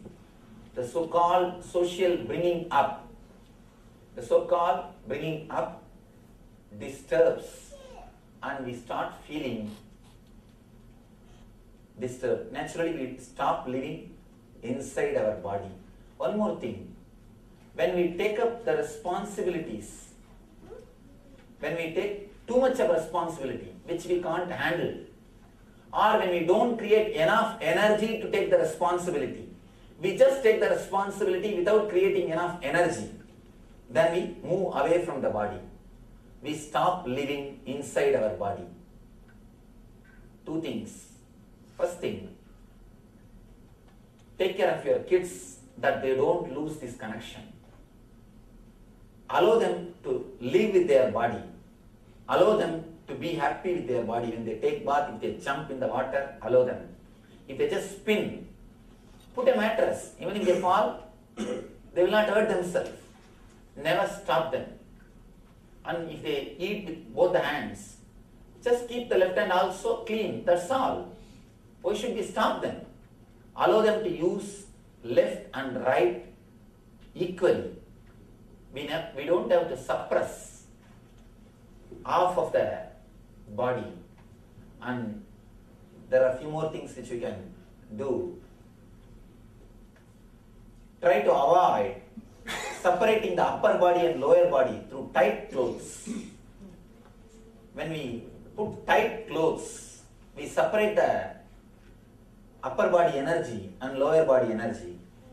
We can use these few things to help our kids, and in our own life, as I told, try to live inside your body continuously whenever you work with your body. That's more than enough. It is just a social bringing up is the reason why we lose that autoeroticism. What he says, that love for our body. And we are taught one more idea. You should not stand in front of mirror and enjoy your body. That is considered as a ego or some kind of disease. Be very clear. Only thing, you should not think that you should look like somebody. Only that is a disease. You enjoying you as you are is perfectly alright. You enjoying yourself as you are can never be ego. It is perfectly alright. You can be with yourself. You don't have to take somebody's permission to be with yourself. Yes, your question. I have not answered your question. Yes, for your question. Yeah, I wanted to ask you, many times when people have, their mind wanders just when they're getting ready to sleep, when their mind should be at ease or at peace with themselves.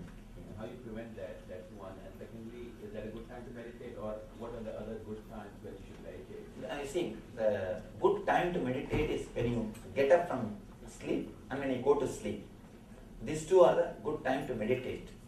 But use very passive techniques. In meditation, 2-3 level techniques are there. Active techniques and passive techniques. In active techniques, your body also needs to be involved.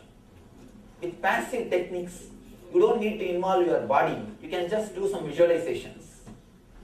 So use that type of techniques in which you don't need your body to be involved. You can just rest within yourself. Use that type of meditation techniques before you fall asleep. Yes. Swami, tell us about your enlightenment. When Please speak loud. Your enlightenment. When did it occur? How do you? What changes happened? Give us educate us something about yourself. Is it not too personal to? Can I speak about this? Surely I'll answer this question, but day after tomorrow, let's have a little more time with each other. You understand? If somebody, you meet somebody, in the first meeting itself he starts asking about your personal life. It's too intimate, you understand? You have gotten us here.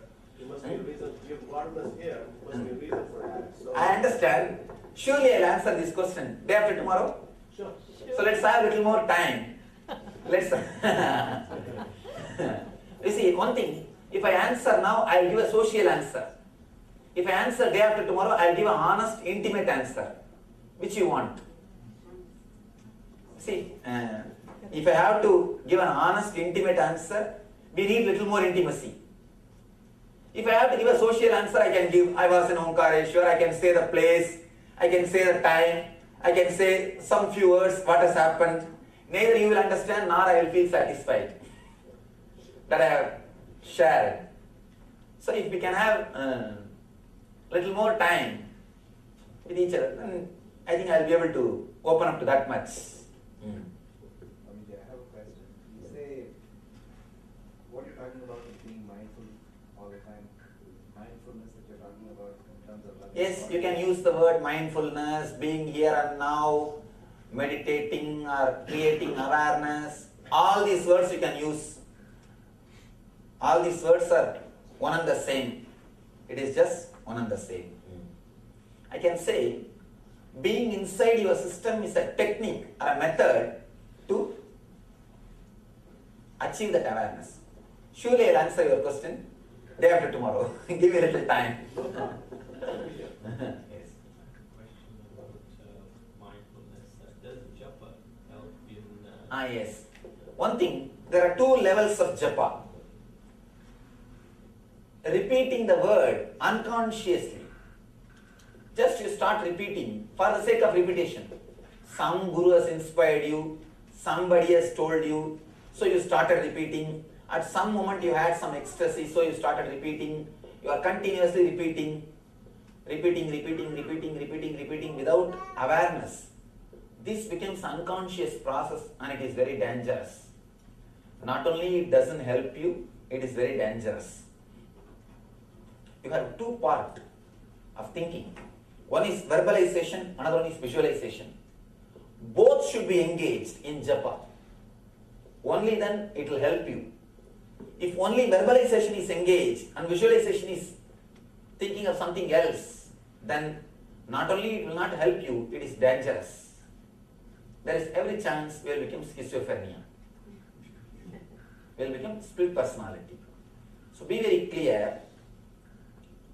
The japa, when you do the repetition of some mantra, your verbalization part and visualization part both should be engaged. If you repeat the mantra, either you should contemplate on the meaning of the mantra, or the deity of the mantra, or the letter of that mantra. At least two processes should be done by you continuously.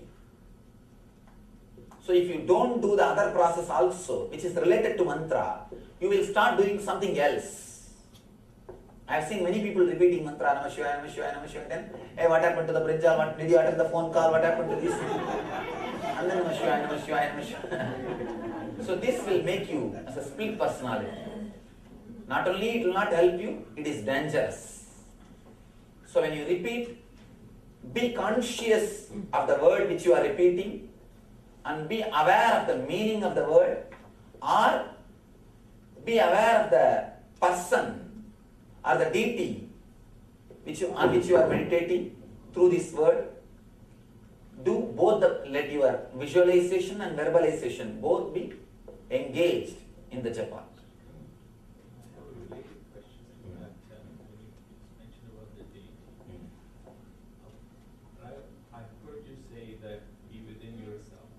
Then the traditional dogma says that pray to a deity or pray to an idol, for lack of better words. So what is the right way?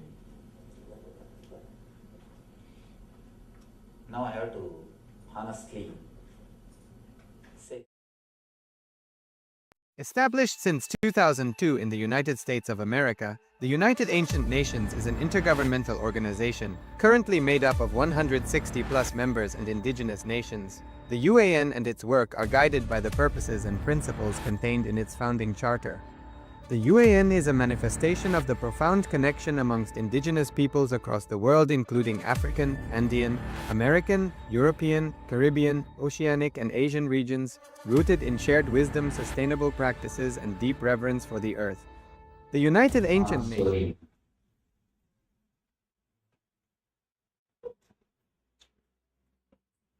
American gentleman went to England, was traveling in a train along with a British gentleman and a lady. Lady had a pet dog, just running all over and creating a lot of trouble. Suddenly the dog jumped an American guy and this lady, instead of asking sorry or apologizing, she started petting the dog who had some serious problems or we need to be attended, something has to be done, I have to take care of you. After 10 minutes, again the dog jumped on the American guy. And now you know what you would have done. Just done everything. Again this lady, instead of asking for apology, she started petting the dog. Oh, you have some serious stomach trouble. I should take you to the doctor. I should give you some care. The guy was keeping quiet. Again, after a few minutes, the dog jumped on the American guy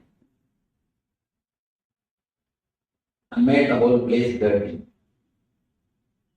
Now it is too much. The American guy didn't speak a word. He simply picked the dog, threw out of the window. Didn't do anything, he didn't speak, just he picked the dog and threw out of the window. Till this moment, British gentleman was keeping quiet. Now he started speaking. You American guys drive in a wrong way, measure with wrong scales. Now you threw the wrong pitch out of the window. We always throw the wrong pitch out of the window in our life. Of course, whenever you choose someone, your destiny is wrong. You choose anything, the very idea of choosing is wrong. Anything you choose, you omit something or you eliminate something, you bracket out something. In the life, whatever you bracket out or eliminate, you are doing a wrong decision. We always throw the wrong pitch out of the window. One thing we need to remember is one of the wonderful quotations from a great master. There is nothing controversial in existence. If you feel something is contradicting the other things, if you feel there is a controversy, only one thing you need to understand, you have not got the link. You are missing some link which connects things of the world. In the existence, there is nothing controversial. Everything complements the other things. In existence, whenever you choose something for something or something against something, you take a wrong decision. In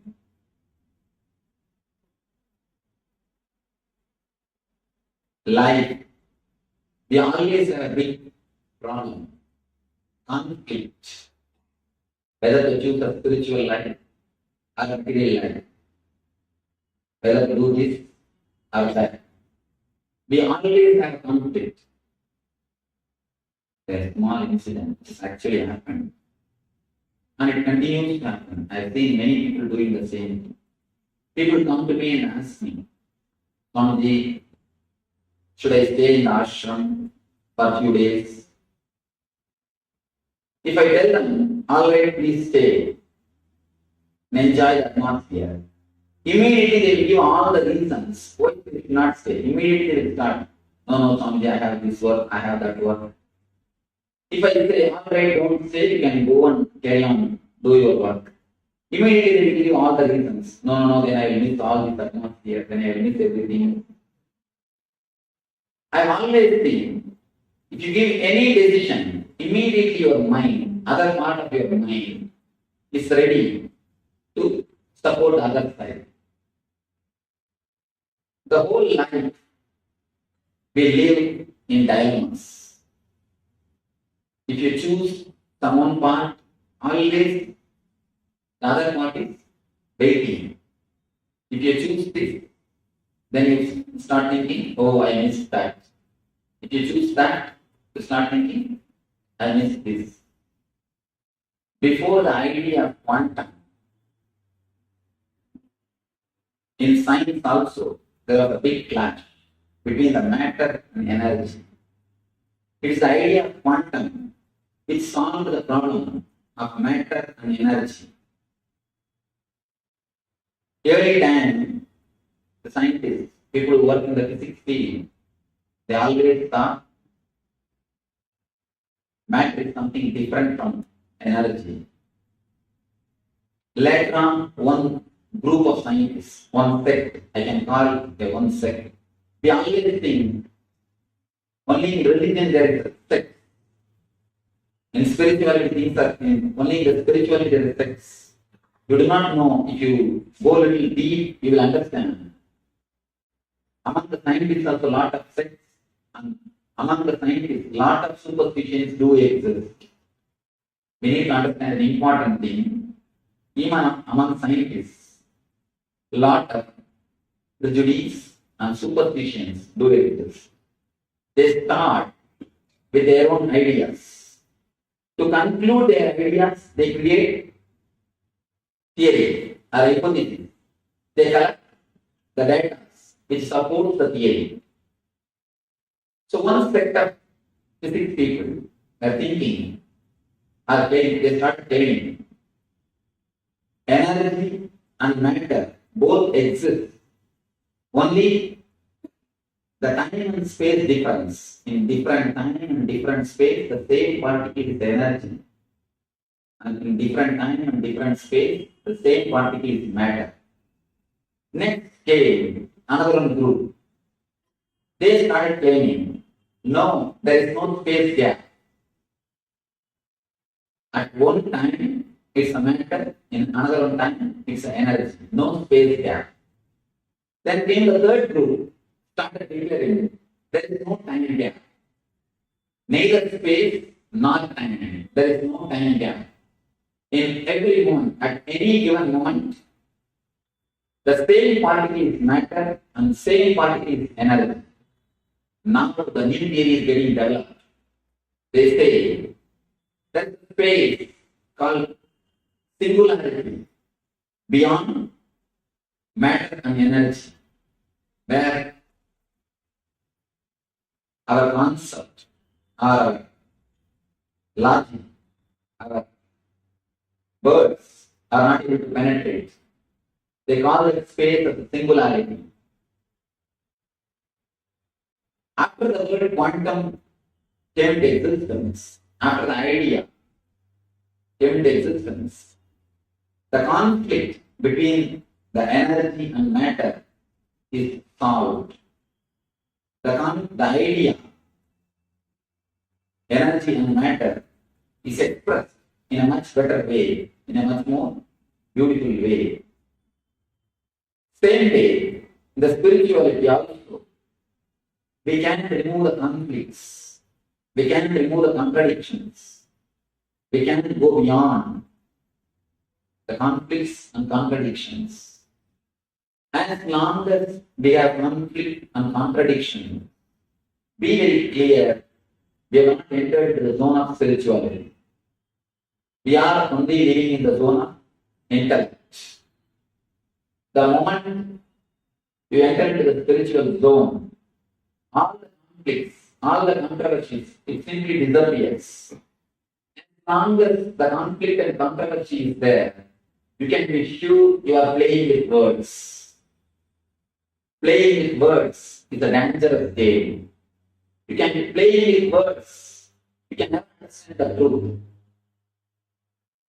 When you play with words, only half truth is expressed. Half truth is much worse than a lie.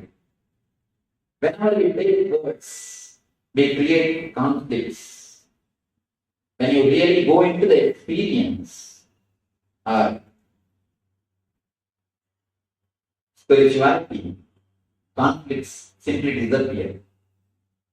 As long as you play with words, there is every chance of misunderstanding. Small story. One lady was trying to fit herself in a new fur coat. She was standing in front of a mirror, seeing how it looks on her. Her daughter, small girl, she started telling, Mom, don't you feel how much the poor animal has to suffer for the fur coat? Immediately she shouted, What? How dare you talk about your dad like this? Doctor is mentioning about the animal. Mom understands. In the other way, doctor is talking about the animal. It's supposed to give the fur. Mom is understanding. She understands. about the person who is supposed to pay for the court. With words, there is more chance of misunderstanding than understanding. With words, you continuously create more and more and more conflicts. One person asked me, Swamiji, should I take up the spiritual life or material life? Actually, if you look a little deep, there is no two different life. There is no two different life.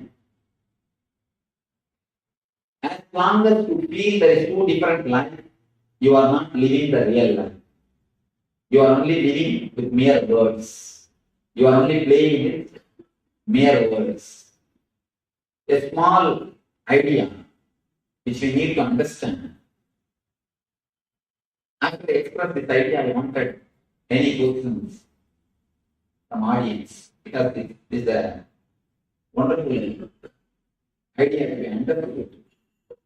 Just by clear understanding, it can become experience. There are few ideas. Just by a simple understanding, it can become experience. A normal so-called life,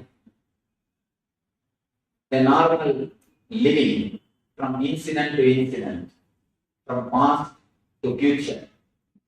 You can think this as a horizontal line.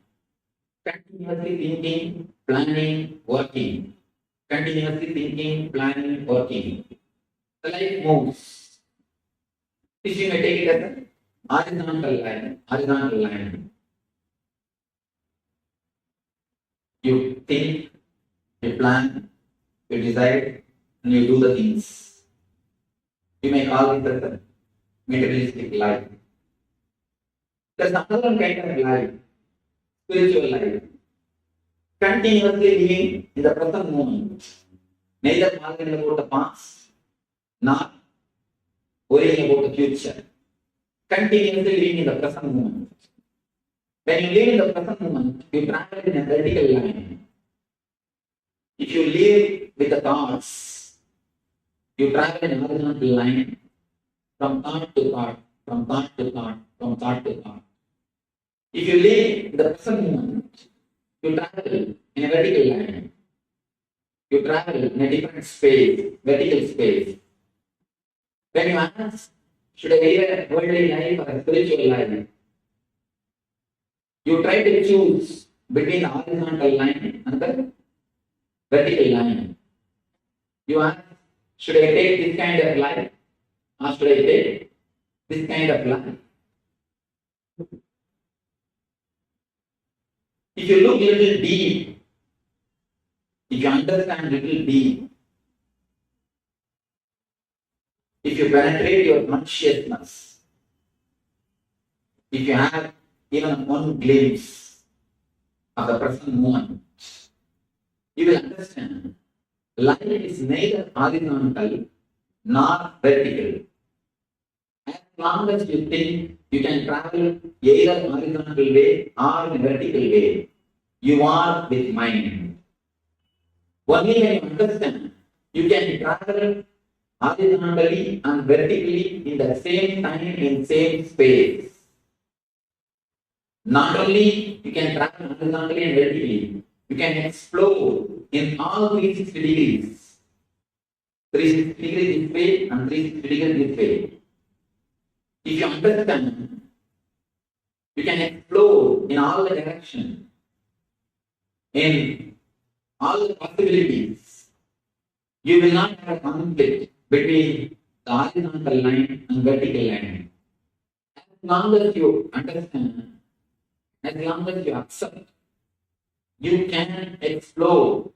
You don't have to travel. You can explore through in horizontal line and vertical line in all directions. Till you understand that, you will continue to have a conflict between the materialistic life and spiritual life, between the horizontal line and vertical line. The mind keeps you as a slave by making you believe you can travel only in horizontal line or the vertical line. You will be slave of your mind as long as you believe you cannot travel in all the directions.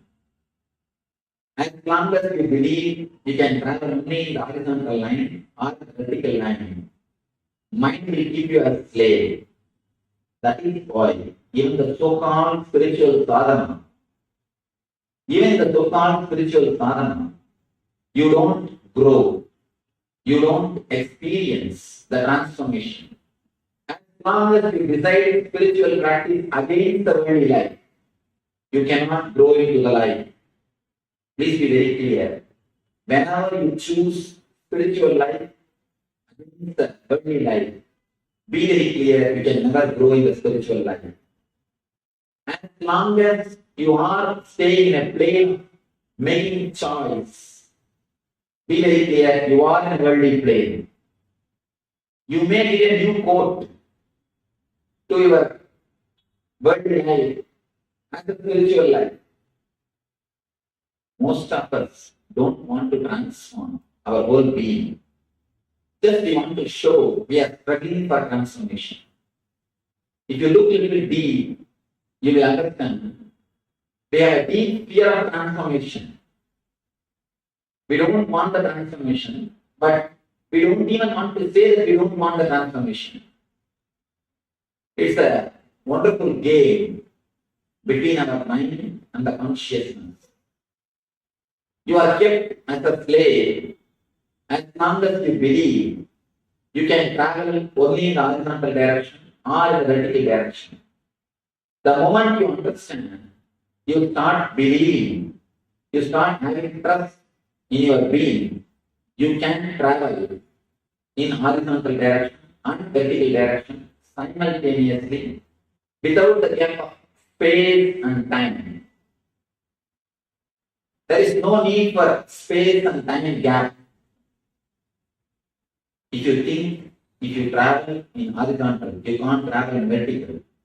Naturally, you will share your life. Some portion for spirituality and some portion for worldly life. That's what I call holiday religion. Holiday religion. In holidays, we go to some discourse, a little bit of meditation, some puja, some ritual. As long as spirituality is a part-time job for you, please be very clear, you can never become spiritual. You may give title spirituality for your acts, but you can never become spiritual by your being. If the spirituality is your part-time job, you can be sure it is just can be, it can transform your life. As long as spirituality is a part-time job, be very clear, you will continuously have hypocrisy and guilt. Hypocrisy and guilt. Either you will know that it is not going to help and you will be doing, or you will think it is going to help and you will have to think you are not able to do. Either you will know the meditation is not going to help you, but you will try to do it. Just to show for the people in a hypocritical way. Most of us don't believe in some rituals. We do it just for the sake of social prestige. So hypocrisy or guilt. Sometimes it's not believing in some ritual, some meditation. Even a meditation is a ritual. As long as you believe you can travel only in horizontal line or vertical line. Meditation is also a ritual. As long as you believe it can be done only some portion at some part of your life. If you do it at some part of your life, if you do it in particular time, be very clear, your so-called meditation is also nothing but a ritual. Only when it becomes your life, only when it becomes your consciousness, you can be sure you are meditating. Till that moment, till that time, it's only a ritual. Either you have hypocrisy, or if you start believing the meditation or a ritual, you will have deep guilt. You are not able to do it continuously. Be very clear. Here I am making a bold statement, which is a little controversial. No intelligent man can do any practice more than 21 days with inspiration. It's a little sharp statement, but I made from my experience. In last 2 years, I have met more than 2 lakh people personally in 5 countries. I have seen thousands of people entering into meditation. I can say I myself initiated at least 40,000 people into meditation. But when I initiate them into meditation, people ask me, we do a meditation camp called Anandaswaram. People ask me, Swamiji, should I do all the 7 meditation techniques? I tell them, no, please don't. Do it only 1 or 2, that's enough. They say, no, Swamiji, it's so nice, I want to do all the 7. Can I do it? I tell them, all right. Just after a month, if I meet them somewhere and ask them, have you started? Always the usual reply, no, Swamiji, I have to start. I'm searching for a good day. It's a usual thing.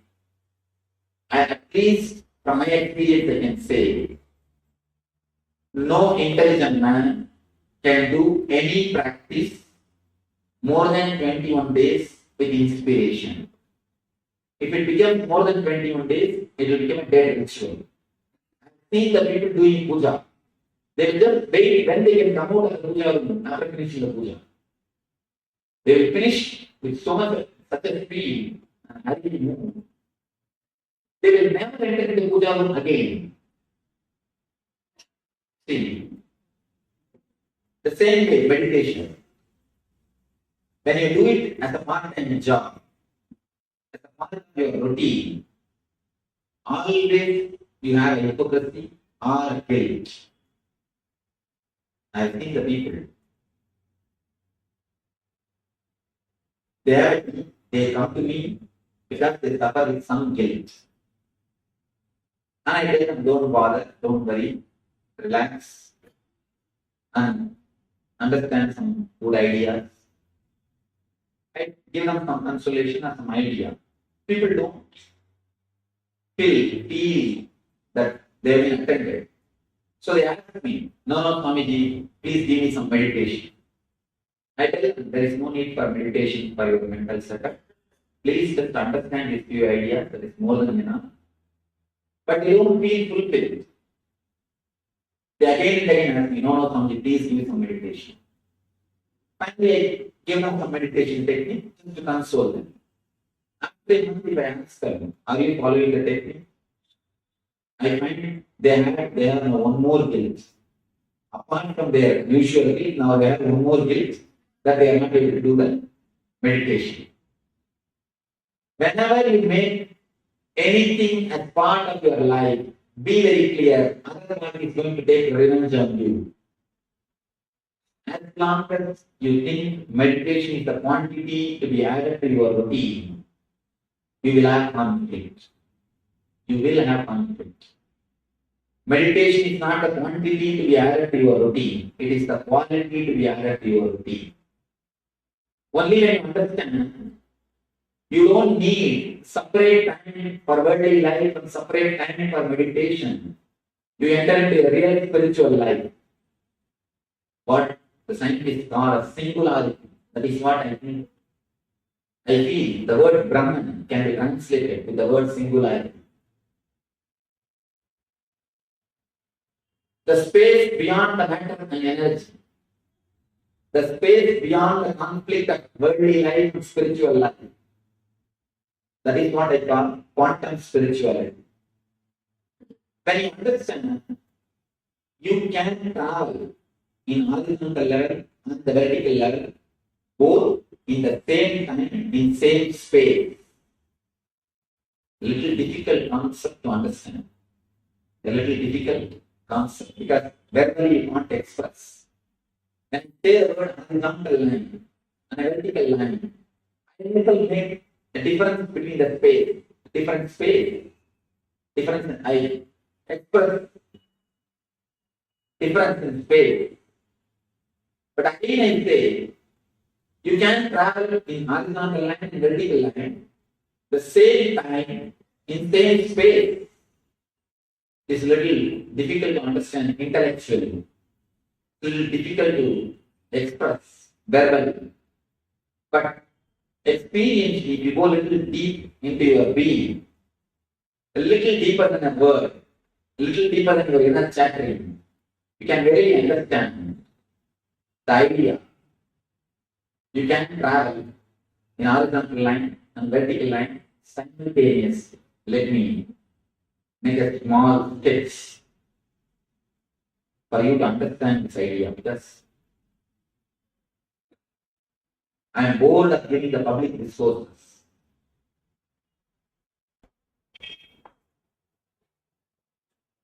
As long as you think you can travel only in the vertical line, you go in the horizontal line.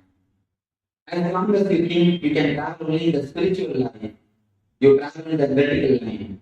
You escape to Himalayas, or you go to Vipassana, you do only the techniques.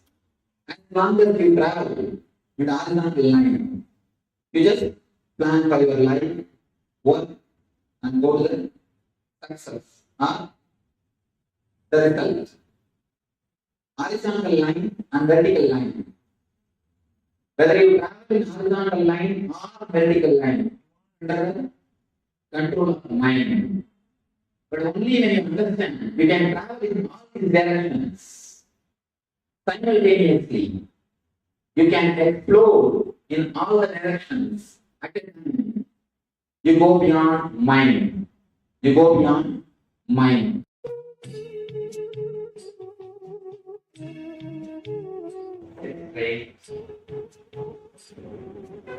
Close your eyes.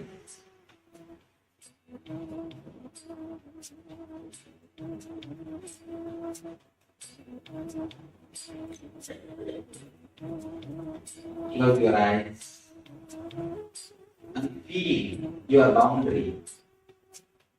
Feel where your body ends and the universe starts, where the existence starts.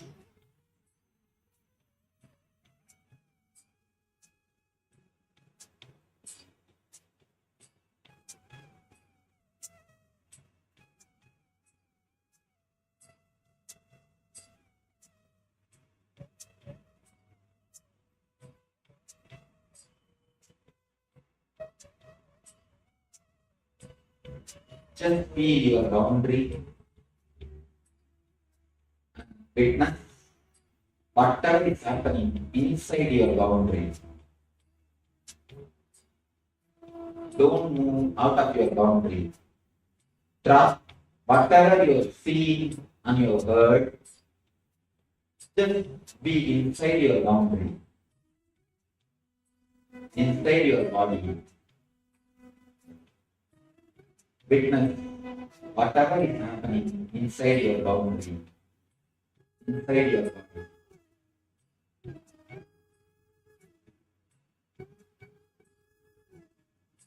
Paramashivoham.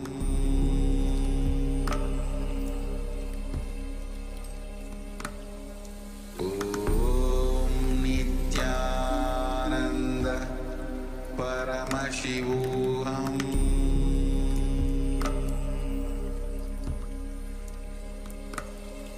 Om Nityananda Paramashivoham.